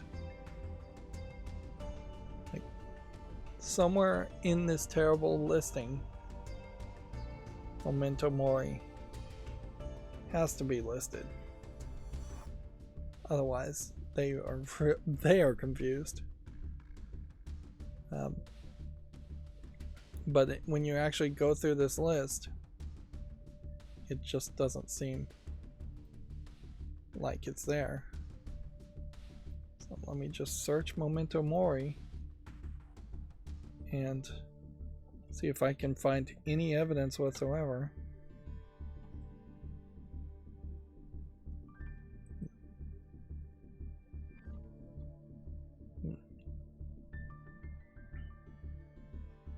So here's Memento Mori, AFK, as Away from Keyboard RPG, from Bank of Innovation Incorporated, which is a weird name. You can see it is 4.4 and has 1 million downloads. It's rated T for teen.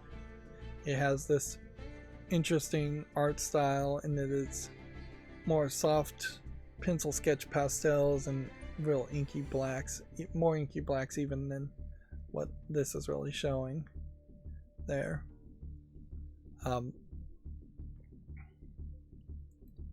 And yeah, there's not going to go into super detail as far as Memento Mori, but I am playing it and I find it kind of interesting. In particular, the music is the big thing, where each character, each of these anime girls, has a song associated with them. So as you unlock characters in this gacha game, you're getting entire lament songs. But yeah, you can see it's fairly well received, but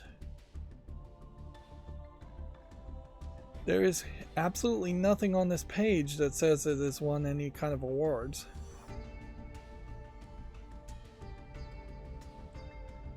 At all.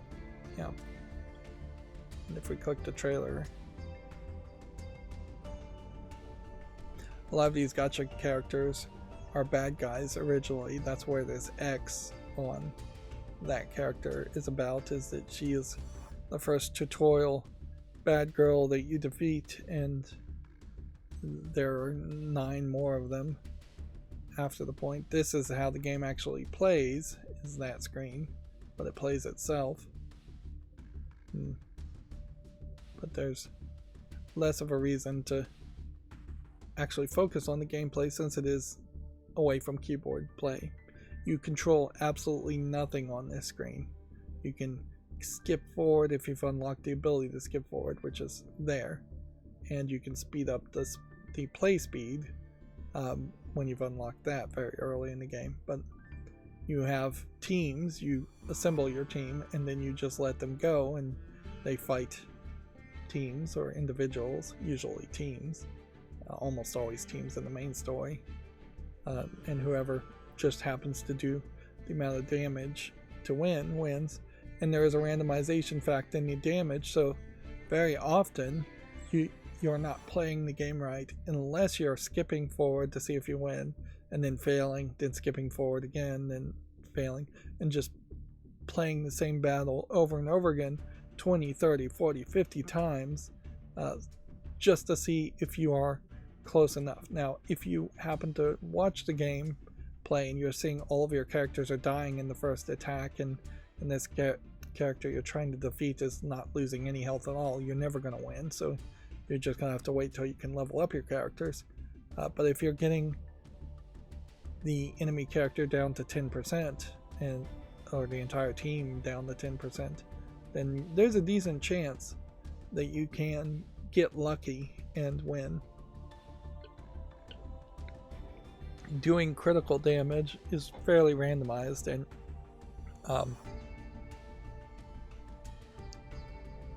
it definitely leads to a decent chance of winning. Now, unfortunately, Google has not done anything as far as making real progress as far as running games like this on PC, and I don't believe this is available on PC at all. So there is a thought in my head that maybe I would just let Memento Mori play AFK, although it would be weird with the music, instead of playing Yu-Gi-Oh, which obviously I'm not spending too much attention on that. But at the moment, I don't believe there's any real chance of that happening. So, yeah. And then, I don't believe anybody knows how it's being used, but apparently Sega has started using ChatGPT 4 within a closed environment in Japan, which this may very well just be a disclosure that Sega has built their own or licensed out ChatGPT 4 for all of its employees. They could be using it in any number of ways. It could be their help desk, their tech support. It could be helping them write emails to each other. It could just be a very wide experiment in which they said, hey, we've bought this license, so any employee can use this, so use it in any way you feel. But the concern certainly is that we'll just see ChatGPT writing even worse video game code for Sega, or writing even worse lines of dialogue. Although in fairness, maybe ChatGPT would be better at writing code and lines of dialogue in games, which is where people are really concerned. Nobody really cares if they use ChatGPT to send internal emails to each other. Nobody really cares if they have some custom ChatGPT that tells them how to fix their printer when it's broken. And if anything, this is almost certainly happening more and more around many companies, and there's just a significant number of companies that aren't disclosing it or admitting to it, which is probably the smarter move, honestly. So, yeah. Still, I probably won't have time to fix my chart anytime soon, but it does seem to me like we're starting to see a build-up somewhat of more players on SteamDB. Does my chart really agree with that? Not really. So, yeah, maybe I was wrong on that. Weirdly, once again, Naraka Blade Point not getting a data sample today. Yeah, if anything, it feels like Call of Duty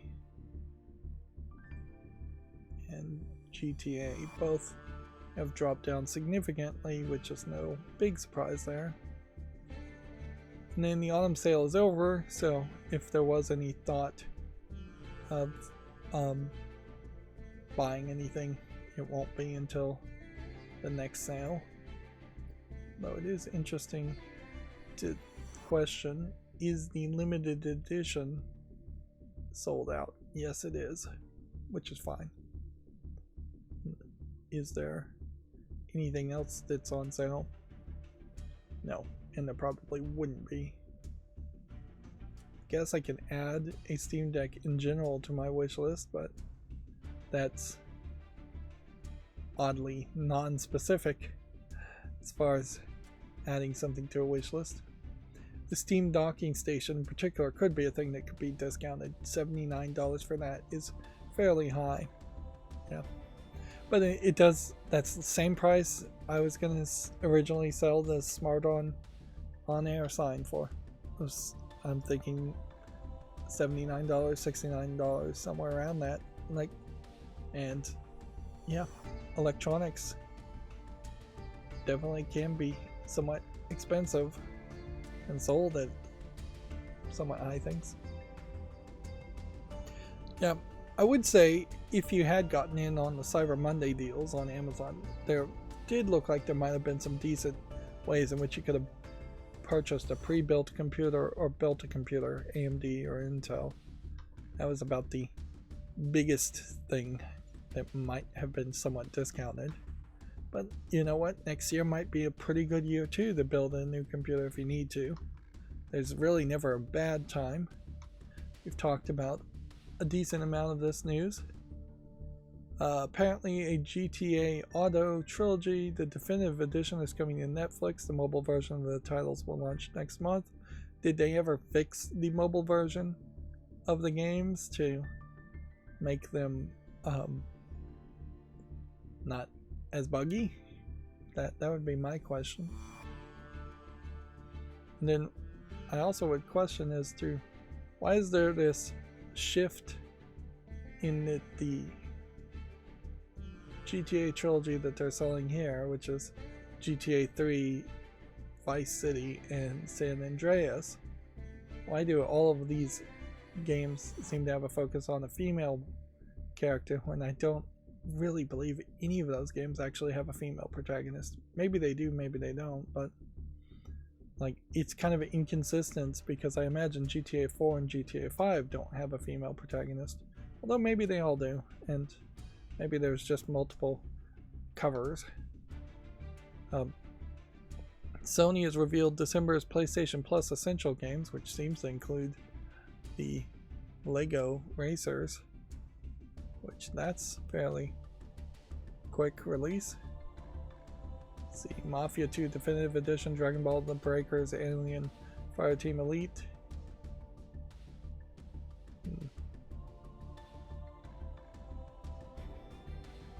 Yeah, next month's titles are going to include Lego 2K Drive, Power Wash Simulator, and Sable.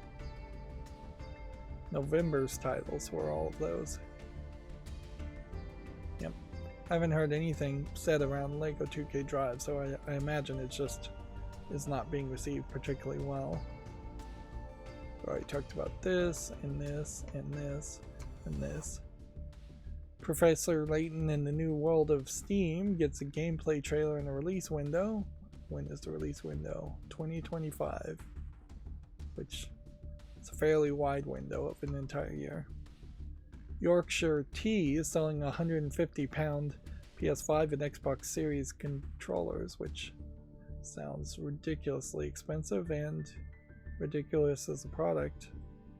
Definitely feels like a gag gift that is way too expensive. I talked about this, and this, and this. Let's see, Dissidia Final Fantasy Opera Omnia is shutting down in February. I didn't even know it existed. Over 170 characters have been released for the popular mobile game. It looks like it's pretty much all Final Fantasy characters. Yep, another mobile game failing.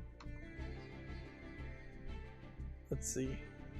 And then I imagine what happened here is my macro is catching up, so I imagine a lot of the news that we still have open as far as Video Games Chronicles is unimportant news. For instance, any Black Friday deals are going to be unimportant. But I think for the most part, we've already talked about all of these over previous streams. Yeah.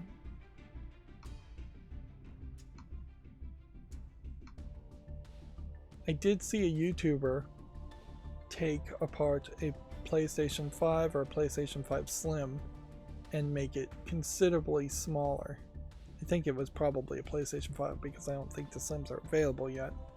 And what he did was remove the disk drive and make it its own external device, which made it less thick, relatively speaking. So just an external disk drive that would connect to the original thing. And then he took the very large fan, which takes up the majority of this top section of the PlayStation 5, and put in a much smaller fan that runs at a higher frequency and maybe makes a little bit of noise. Apparently the claim is that the PlayStation 5 fan is designed to run at about 30% of its total capacity just so it's quiet, which arguably maybe you need that, maybe you don't. Maybe you should just let the players decide whether they want their fan at full blast or not, running at 30% and having a giant fan so it can still cool at 30%. It's just making the console huge. But yeah, he got it down to being very much like a mini ITX PC in a case. Just about this tall, and I would say a little bit thicker than your average PS5, but not by much. Which definitely highlights that there's a lot of space.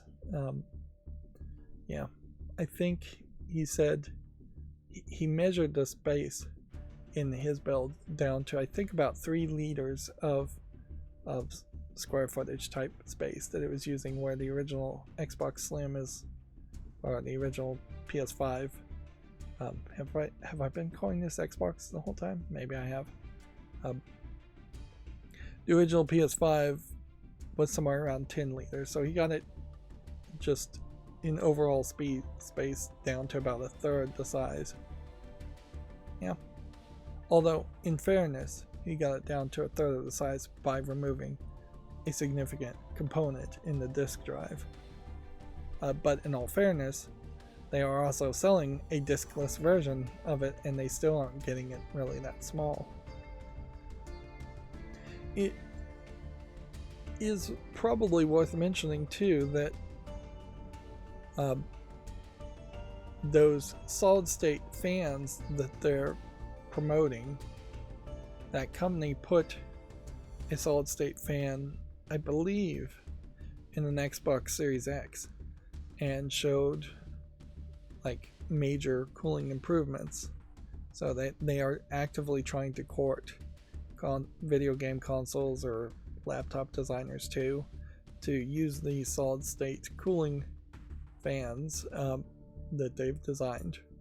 The problem, I think, is nobody is really talking price, and I think the price may be anywhere from a few dollars more to $10, $20, $30, $40, $100 more.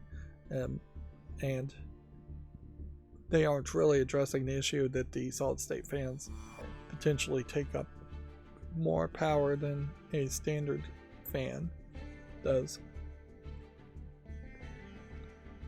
But I do suspect in 2024 we'll have at least one laptop with these solid state fans available for purchase. Apparently, The Last of Us Part 2 remastered Lost Levels have been revealed. New details about the game's roguelike survival mode has also been confirmed.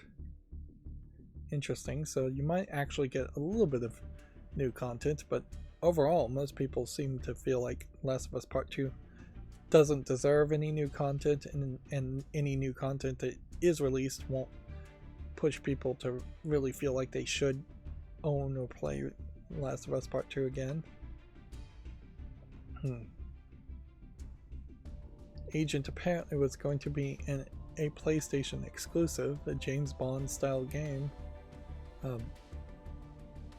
But it being a PlayStation exclusive may have also been an issue, but that back in the time when this was being developed in 2009, it would have been fairly helpful for PlayStation to have a James Bond style game come out, particularly if there was a long-running series.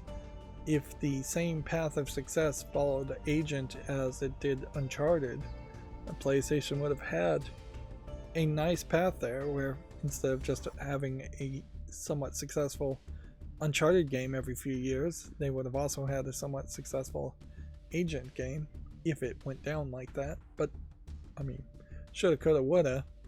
It obviously Rockstar only wanted to make another GTA game and only focused on making a GTA game. Killer Instinct is getting a new anniversary edition and a free-to-play version. Updates have been announced to coincide with the game's 10th anniversary. This would be effectively a reboot of the 2013 Killer Instinct re-release. $30 for all 29 premium fighters or free-to-play. Unfortunately, I don't think I'm anywhere closer this year than I was last as far as actually getting around to playing any fighting games. While dipping my toe in Killer Instinct might be fairly easy if I was going to try anything though. Ubisoft said that Prince of Persia passed an important milestone. There was never any further information though as to what that important milestone really was. Let's see. New Call of Duty Black Ops Gulf War details have seemingly leaked. This would have been a long time ago. And we talked about this. And this isn't important anymore. And that's not important. And that's not important. And that's what we talked about. Talked about that. And that. And that. And that's no longer important. Talked about that and that. And so my hope now would be that my macro is caught up as far as Video Games Chronicle news. I wouldn't be surprised the reason why it opened up so many extra articles today is because Video Games Chronicle changed its website somewhat and that threw my macro off, but hopefully that's been fixed. Yep. Most of that news was old. So that'll bring us to the Komatsu articles, which we already talked about this. Let's see, Duel is coming to the Switch on December 7th. Is it already on Steam? Yes, it is. Seems to be a shoot-'em-up game. It's somewhat positively received, although in all fairness, it's from 2015, so is there really any reason why I should make a YouTube short or put this on the follow list? I would say no. I'm not that big of a supporter of shoot-'em-up games. Cupid Paradise Sweet and Spicy Darling is coming to the West in 2024. This looks like a Otome Young Maiden visual novel. Yep. A romance visual novel from what I can tell. With perhaps some food theming going around it too.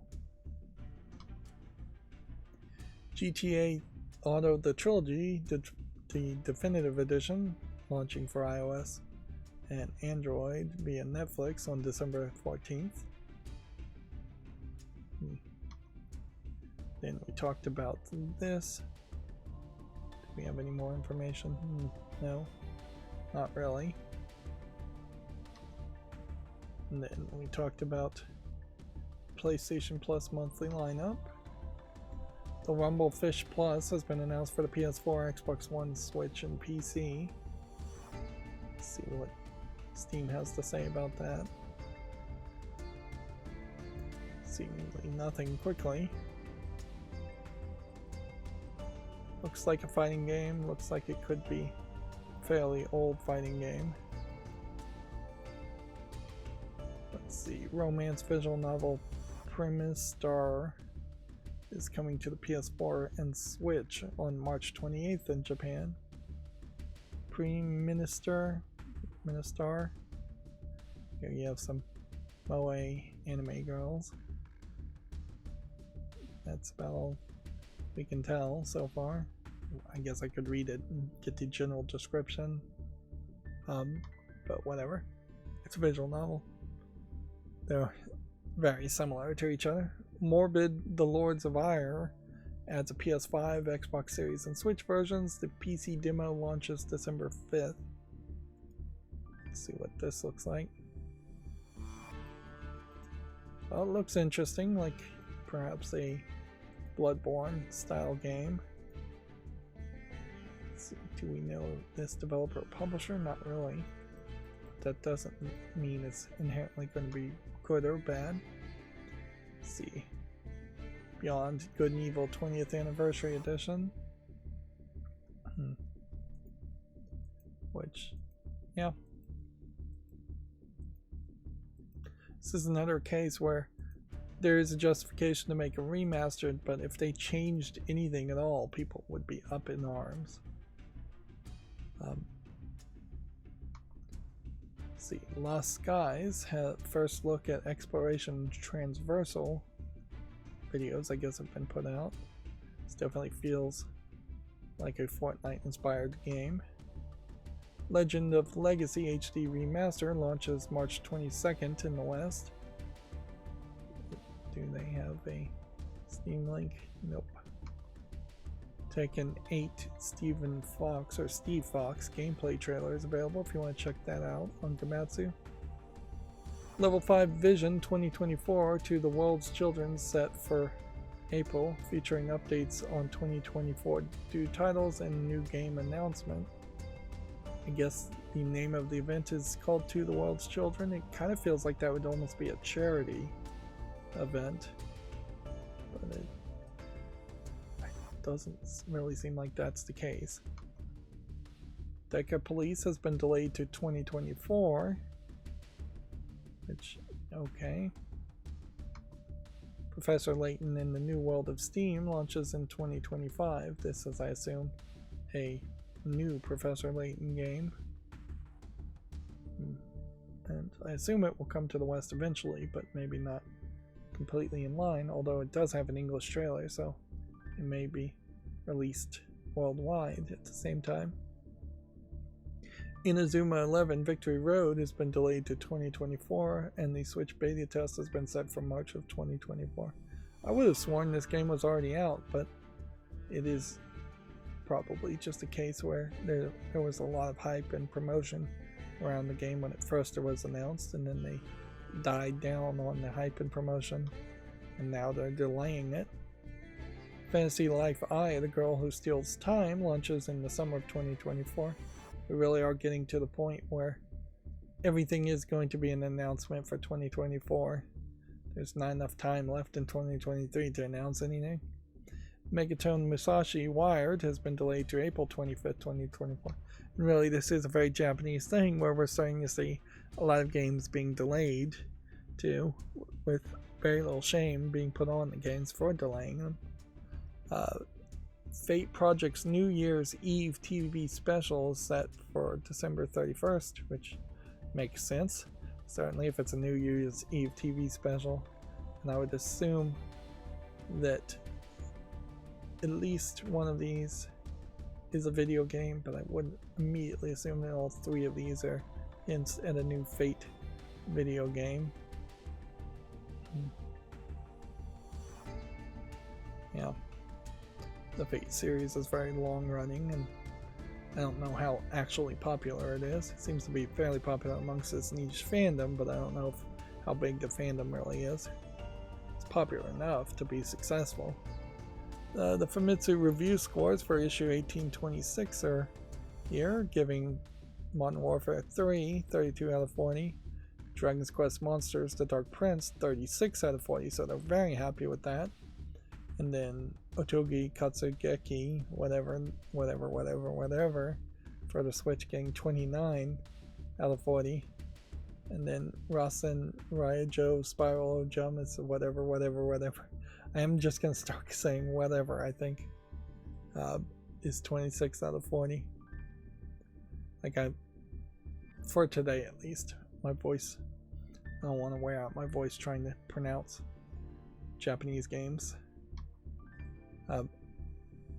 Yep, we talked about this coming to end of service as a mobile game. Dragon's Dogma launching March 22nd.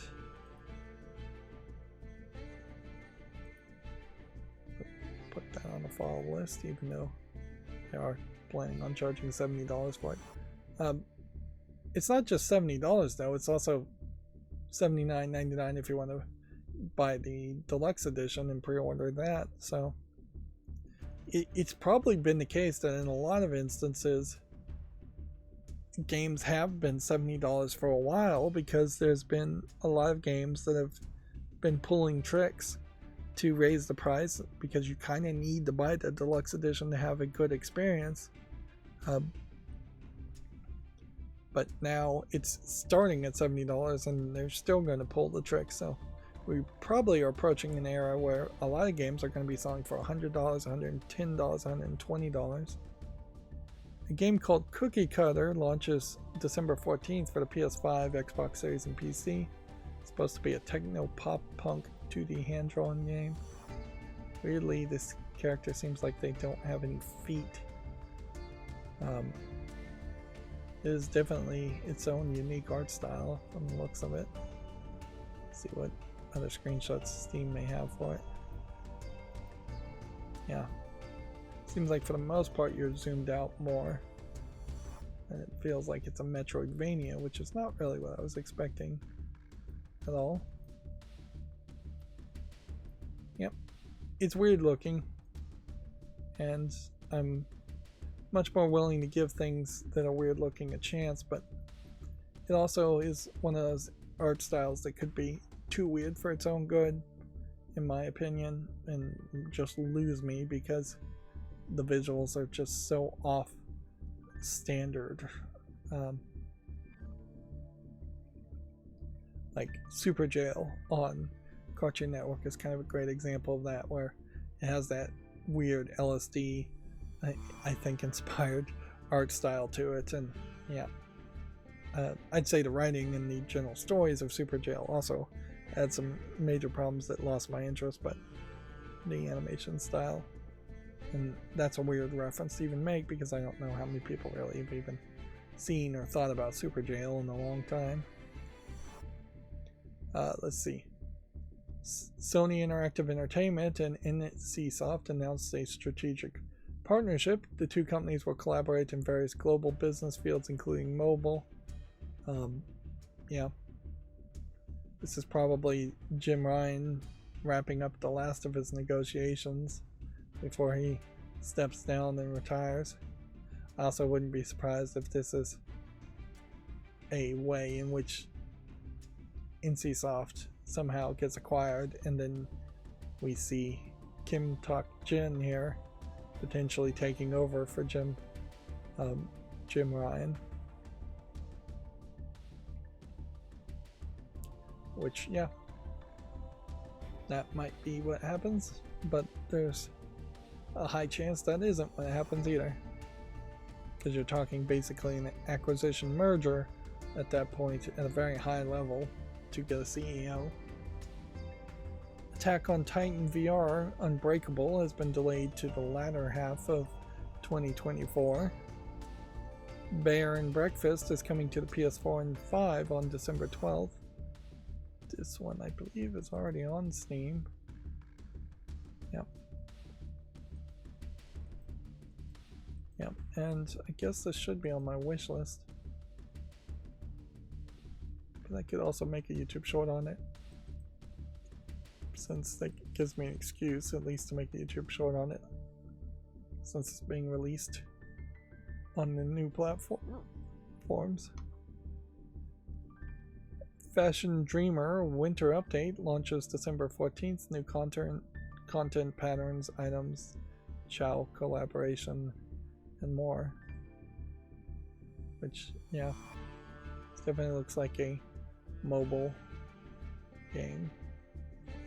I think it might actually just be a Switch game exclusively. Yeah, it's a Switch game exclusively. The Lost Legends of Redwall, the Scout Anthology, has been delayed to January 30th of 2024, which is not that far away, but yep, definitely seeing a pattern here of Gamatsu, Japanese-focused companies, and Japanese-focused games being delayed. War Hospital launches January 11th, 2024, and in this case I did think this is the first announcement of a release date, which I already have it on my fall list. Might be fairly tough though to play a game where you're simulating a trench hospital.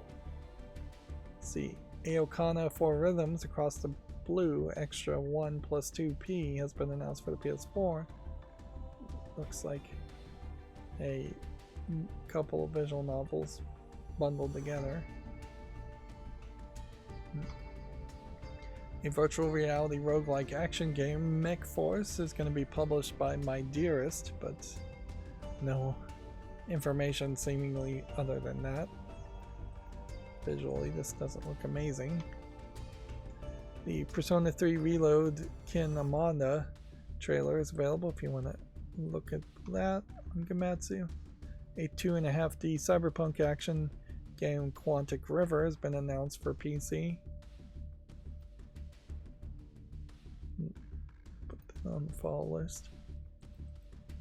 Yes, and my fall list cleanup did not run today, so I'm gonna try and fix that code so it just ignores that problem and moves on, because right now it just gets stuck, and that's no way for the code to work.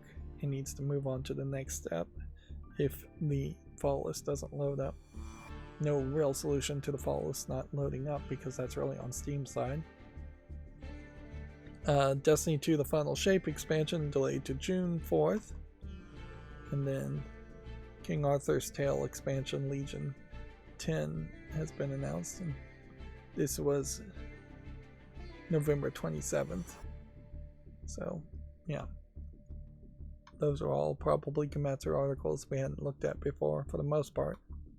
That brings us to the GameDeveloper.com articles, which, yeah,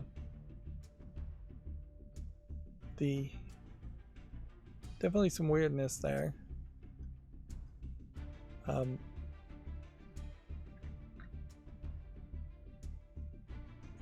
In the Google Play's Best Awards, it's not really a prestigious award, but weirdly there isn't an Apple equivalent that I can think of where it would make a lot of sense for Apple to say, hey, our best apps or our best games on iPhone and iOS. But yeah, most of these game developer articles I think we've pretty much covered, so we can just close all of these.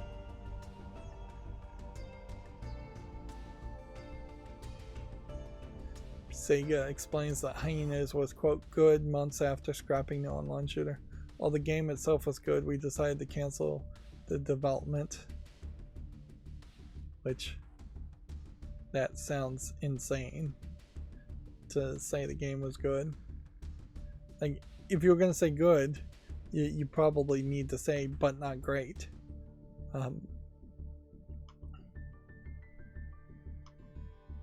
Let's see, so we already talked about all of those. So yeah, again, I need to fix my code here, and I think I did, so that when it is a situation where the follow list doesn't load up, I can just have the macro move on to the next step instead of getting stuck here trying over and over again, which is really all I can do is try and reload the page, and most of the time reloading the page does not work because it is just like some back-end issue. I have far too many games on the follow list for what it seems like it can really handle. I imagine it's probably an SQL query that times out and just gives up after a few seconds or microseconds. Anyways, well, that brings us to all the new games on Steam, which I had to manually open up. So we'll try to move fairly quickly here. Here we have a visual novel I'll give a chance to. And then Soul Dog Tower Defense, it's going to be a no. And this is going to be a no. See, I don't understand what's going on here because I changed the macro, so I should be moving to the left when I close a tab, and it's still not doing it, so maybe I changed the wrong setting. Here we have our first adult game, Hentai Tales Sex Apartment, which is a 2D anime girl, or I would say probably more of a Western animator characters. It seems like there's 4 girls, all somewhat thick, and yeah, it seems like there's a small simplistic match puzzle game or slide puzzle game of some sort. I assume this is kind of working under a fantasy of living with 4 girls in an apartment. It's 59 cents, so particularly cheap. It claims it supports full audio for 11 different languages. There's a language here called Malay, M-A-L-A-Y. I don't even know what country that would be from. But I overall suspect there's not really that much here. 20 images overall as far as the puzzles for 59 cents. It's pretty low. So yeah, that's really a case of it not being impressive enough to justify putting it on the follow list. Here we have a puzzle game that looks decent enough to get a follow. Here we have an interesting name, ADHD Arena, but the actual game, if anything, looks like it's designed to trigger people's ADHD, not adjust or work with people with ADHD. Looks like the absolute worst case type of game to play if you have ADHD.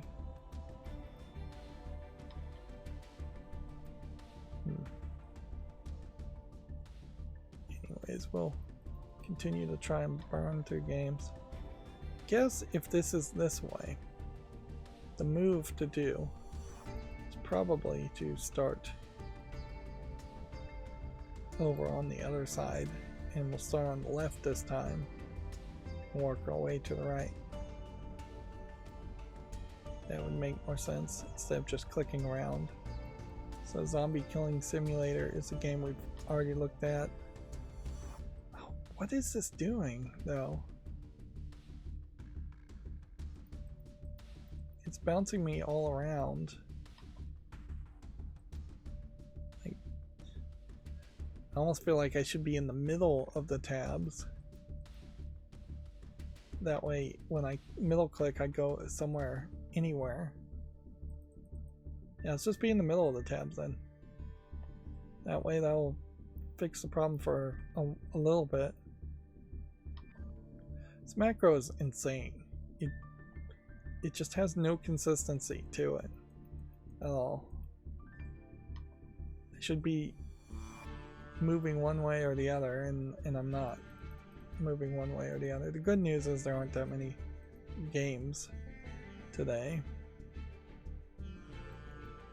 That we still are very much in a situation where there's not that much being released over this end of November time period. And we are seeing a fairly high number of bad games being released.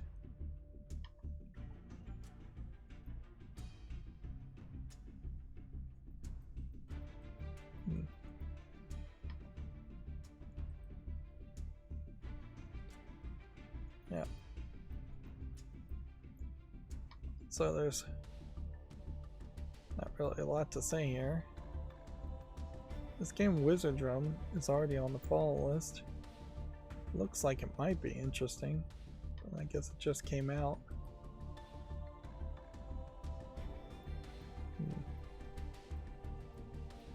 This one's not visually polished quite enough.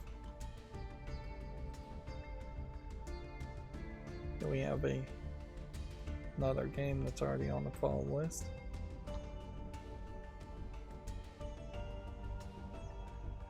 Here we have a visual novel, All of Us Are Dead, which feels like it might be like a Korean or even Taiwanese or Filipino or Vietnamese. The outfits here, as far as the green shirt with a pocket and a logo, feels different. Let's see, it's Korean language and Japanese language. English language not supported, unfortunately. Yeah.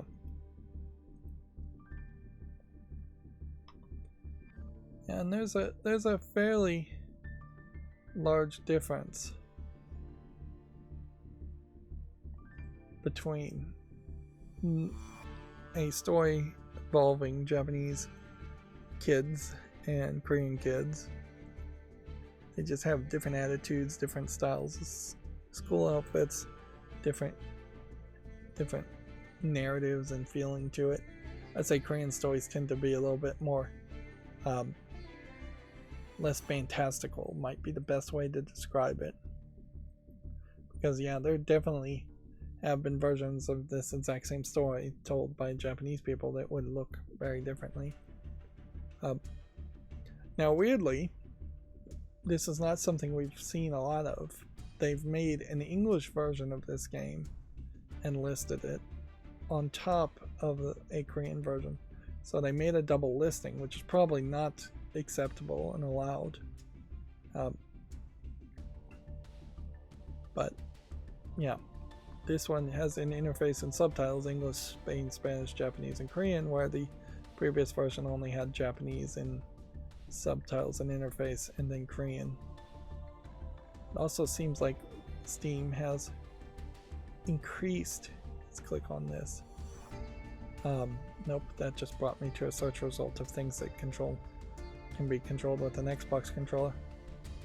They've seemingly increased what they know about you somewhat, and are straight up saying while I'm logged in that my Xbox controller can be used to play this game, which I wouldn't be surprised if we start to see Steam Deck controllers or Steam controller support and PlayStation controller support being mentioned. I wouldn't be surprised if partial controller support in general starts to go away or means something different. Usually partial controller support means you have to type in a name or something, and you can't play 100% of the game with the controller. But it might eventually evolve to say it only supports some controllers but not all controllers. Anyways, we'll make a YouTube short around that. This looks interesting enough for a follow. A horror survival game where you're being chased by a minotaur. You would have thought that there would have been a lot more around this idea. This is a multiplayer game, 5 versus 1. Not a terrible thought. It'll just be up to how much it's supported and whether people want to play it or not. Wood guy. Some kind of physics wooden puppet game. I'll give it a chance. Standards can be fairly low today, if I so choose. There is a slight danger in having about 200 YouTube shorts that need to be scheduled, and then scheduling them all to air in the next 30 days, which is fine, and then January being really dry because I just don't bother to schedule anything during that whole period. But in the end, I'm gonna probably constantly just have to battle against inconsistency and just try and do my best is all I can really expect to do as far as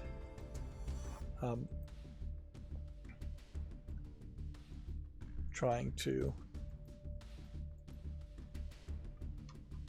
make sure that YouTube Shorts happen. Still feels like YouTube Shorts are somewhat successful for what they are. And since it is potentially the only content I'm going to be making for a while, I should probably focus on it. This is that same game, but I guess maybe it's out of early access now. The Exit 8. It's rated very positively, so whatever. I'll make a YouTube short on it. I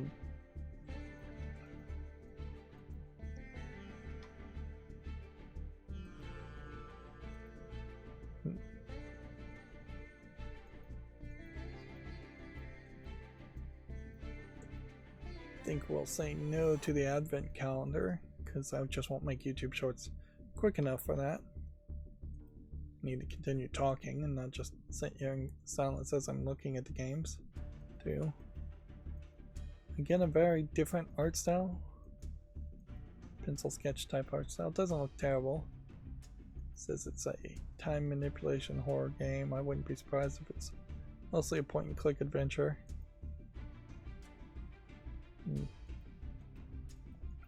This looks like a joke game.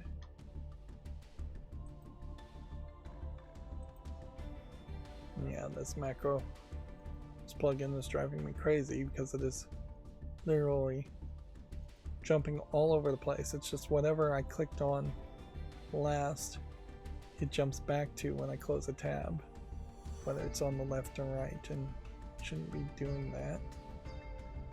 I've had so much problems with this plugin, but there's not another plugin I searched for or found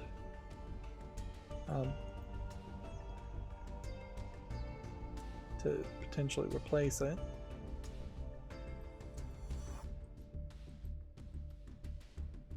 Wolf, Sheep, Cabbage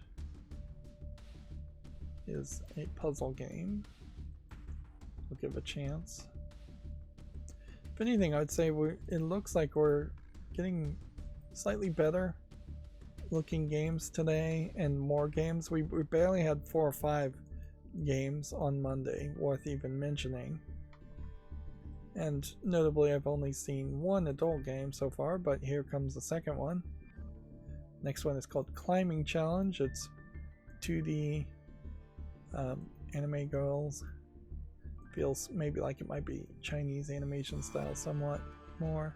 And then there is a match game. I wouldn't be surprised if this is one of those games that wasn't in the adult section originally and now has been re-released and put in the adult section, because it definitely seems like that's the case. Climbing Challenge is claiming to be developed and published by CC Games, and it definitely is a match 3 game with just anime girls in a state of undress in the background. I also wouldn't be surprised if this is one of those Chinese style games that doesn't actually have a nudity in it, although of the language it says it supports, French is the second language it claims to support an interface. It's selling for $1.39 and it definitely doesn't come off as high enough quality to justify that. And then a game called One More Shooter Game is obviously going to be garbage, and looking at the screenshots, that's easily confirmed. Monster Coming looks like a fast-paced survivor game, which I'll give it a chance. Let's see.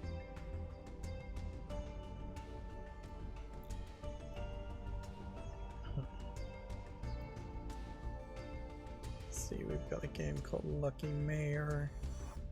That doesn't look like anything.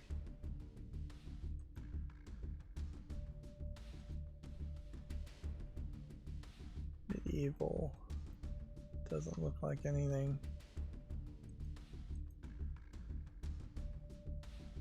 Weapon shop doesn't look like anything. I'm just gonna jump in the middle somewhat here with the tabs and see if that works a little bit better. Pyramid Head. It's a little surprising that there wasn't a spin-off Pyramid Head game around Silent Hill, or that there aren't more of them. I think there probably is one Silent Hill game that does involve Pyramid Head more. This almost looks like this is supposed to be a puzzle game, but it's in this weird alpha test state, so I'm just not gonna give it the time of day because it's releasing itself way too early.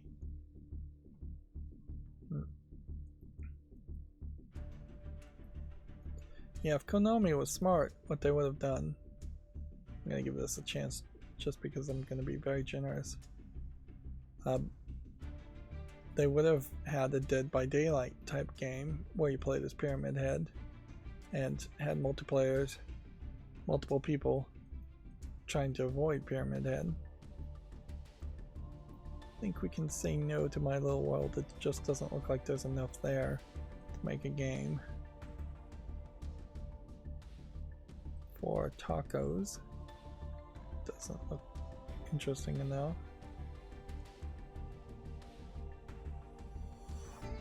Astral Planes. Yeah, I really cannot emphasize enough that yes, I am whining here about this plugin not working, but it is super annoying to have something just constantly doing the wrong thing and having to adjust for that. It's the frustration that's the problem there. It's like, hey, this program is taking you to a totally different place. It'd be like every time you read a page in a book, the book flipped over to a completely random page afterwards, and you had to spend the extra effort to go back to where you were. Nobody's going to enjoy that experience.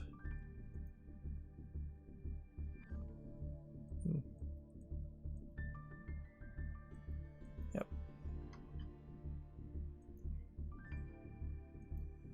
It does seem like we're working our way back to a situation where that one we'd already made a YouTube short on. We're getting higher numbers of games, higher numbers of bad games, and I honestly would have liked it to go the other way. I would have liked to see a smaller percentage of bad games and a smaller percentage of bad games, leaving only the cream of the crop visible. Of course, that would actively require people to be certain about the quality of the games that they have made. Here's another one that's already on the follow list, and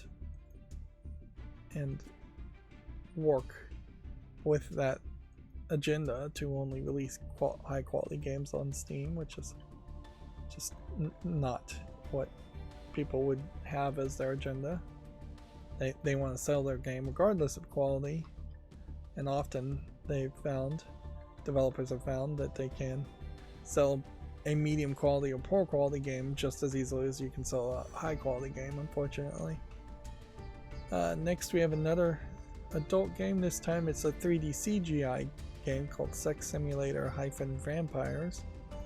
And this is from 28, so I think this is one we hadn't seen before. So these 3D CGI lady and guy seem to be just kind of asset flipped into a castle background. There's a fancy bed in the middle of the castle and a bunch of candles around, but that seems to be pretty much it.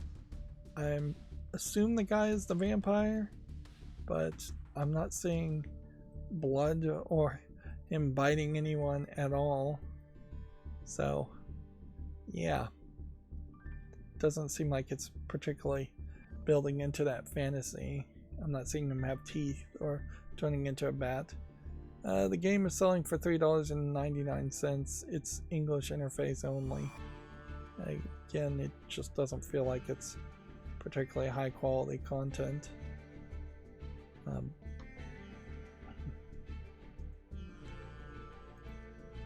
There's definitely, I think, more you can do with vampires in an adult game than what they really were doing.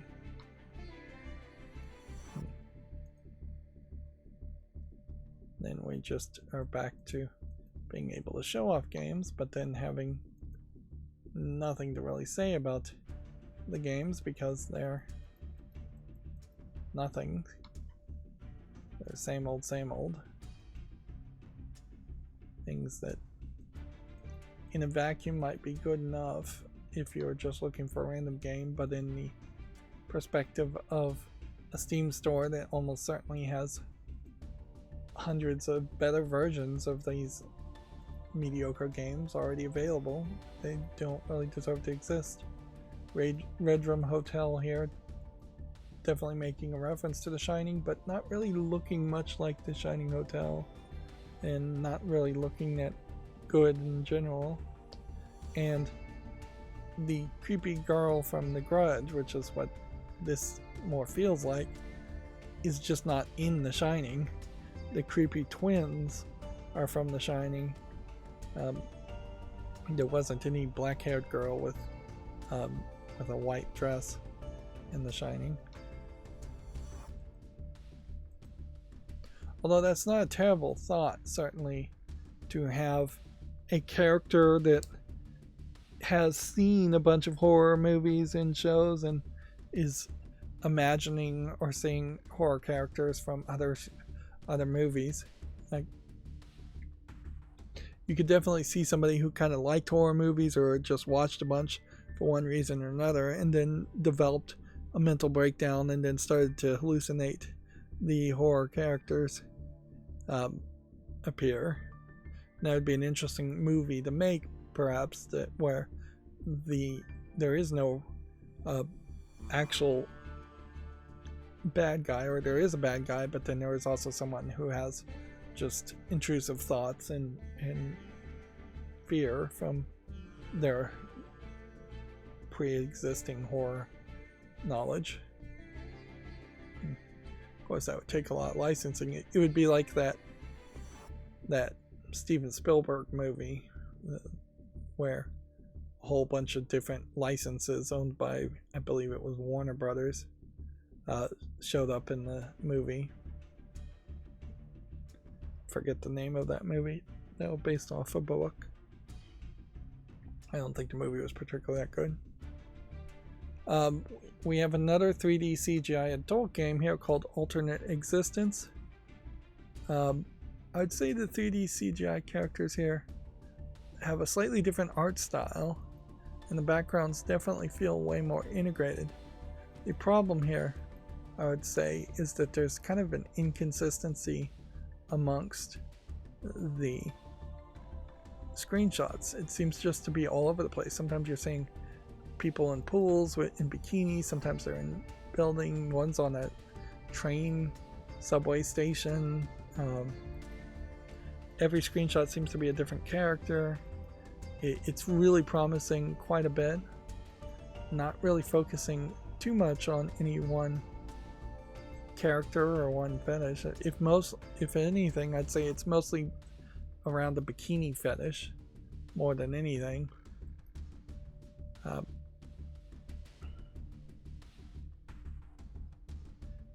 Alternate Existence is selling for $11.99, and it has English in the interface, and honestly, I assume this is just somebody asset flipping quite a lot for not really anything. It says it has 28,000 lines of dialogue and code, which is weird. They're combining lines of dialogue and code, and then it says it has 6,000 or so images, and then 339 animations and 90 sound files, which that's probably a very low number. So yeah, it feels like it's not quite put together quite right. as a product. Just not long enough, not focused enough. Shopping in the zombie winterland. Yeah, there might be something to this idea. It's kind of a funny idea, at least, to be in a Santa Claus outfit in a frozen zombie winterland. Are we anywhere close to the end? It's kind of hard to even tell.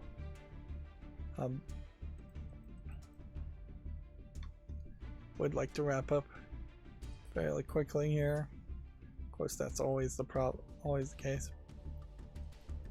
And it always creates this problem too, where I end somewhat late, and then that opens up the door after streaming for me to really do nothing more for the rest of the evening, early morning, when I'm still awake and can't sleep, but I'm also not working. I probably have severely underemphasized how much insomnia makes me inefficient too, in that I spend hours, potentially every single morning, night, thinking about going to sleep, trying to be sleepy enough to go to sleep, instead of just focusing on trying to do something. It's the old hop out of bed mentality that I'm failing at pretty terribly. As most advice says, you should hop out of bed and immediately do something the second you're waking up. Never roll over, never go back to sleep, and don't get back into bed until you are fully exhausted, I guess is the implication. Otherwise, they're about to hit, as soon as your head hits the pillow, you should be falling asleep, and it's really not how it works for me. And we have another 3D CGI adult game called Danny's Debt is Eternal, which is weird. There's entire screenshots here that are showing off like the interface and background, which I've really never seen in adult games. But there are plenty of screenshots of busty 3D CGI ladies. They tend all to have fairly large busts. And there's some elf characters, and there's a blue character. Seems like it's all over the place. One of the characters has way too big of boobs, unrealistic size. Apparently it's a humorous adult game with a fantastical story. There's a giant fairy lady as one of the characters.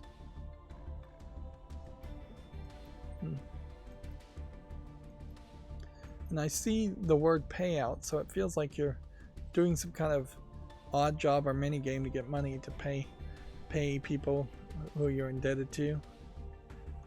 Danny's Debt is Eternal is selling for $2.69. It's English interface only. It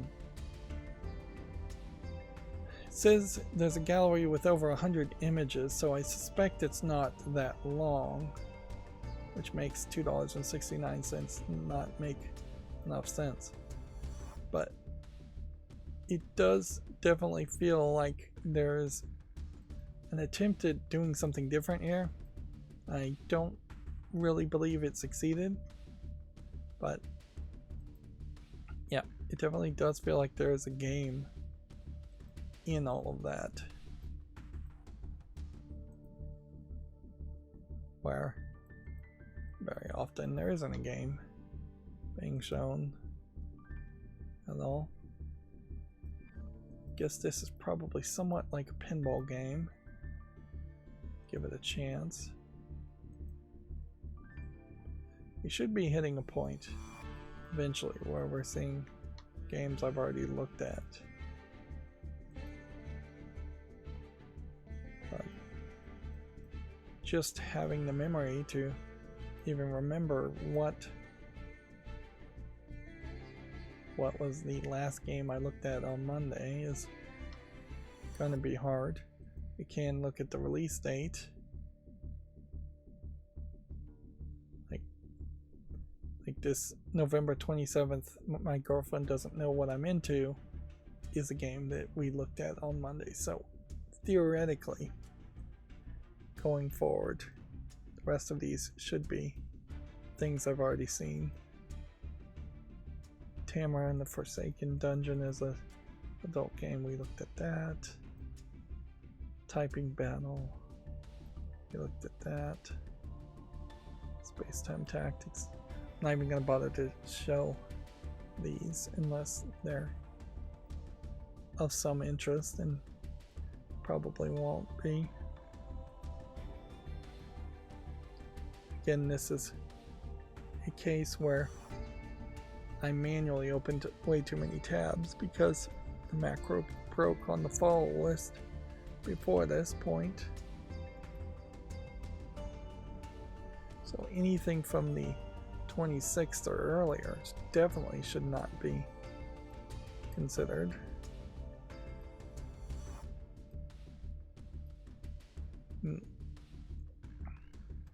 And yeah, we're pretty much done. Good. So we can address everything else. Yep. It's definitely a longer list this time as far as tabs. We went from having about 5 on Black Friday to about 10 on Cyber Monday, and now it feels like we're back up to about 20 tabs as far as games to put on the fall list and make YouTube shorts on, which, yeah, I imagine that will just continue to grow a little bit until it plateaus off, at least until the new year. Alright, well, that's going to be it for this stream. As always, I ask you to like, share, subscribe, comment, and watch every second of my videos. If you want to support me further, there's a link down below in the description box. Thank you for watching. Have a good evening.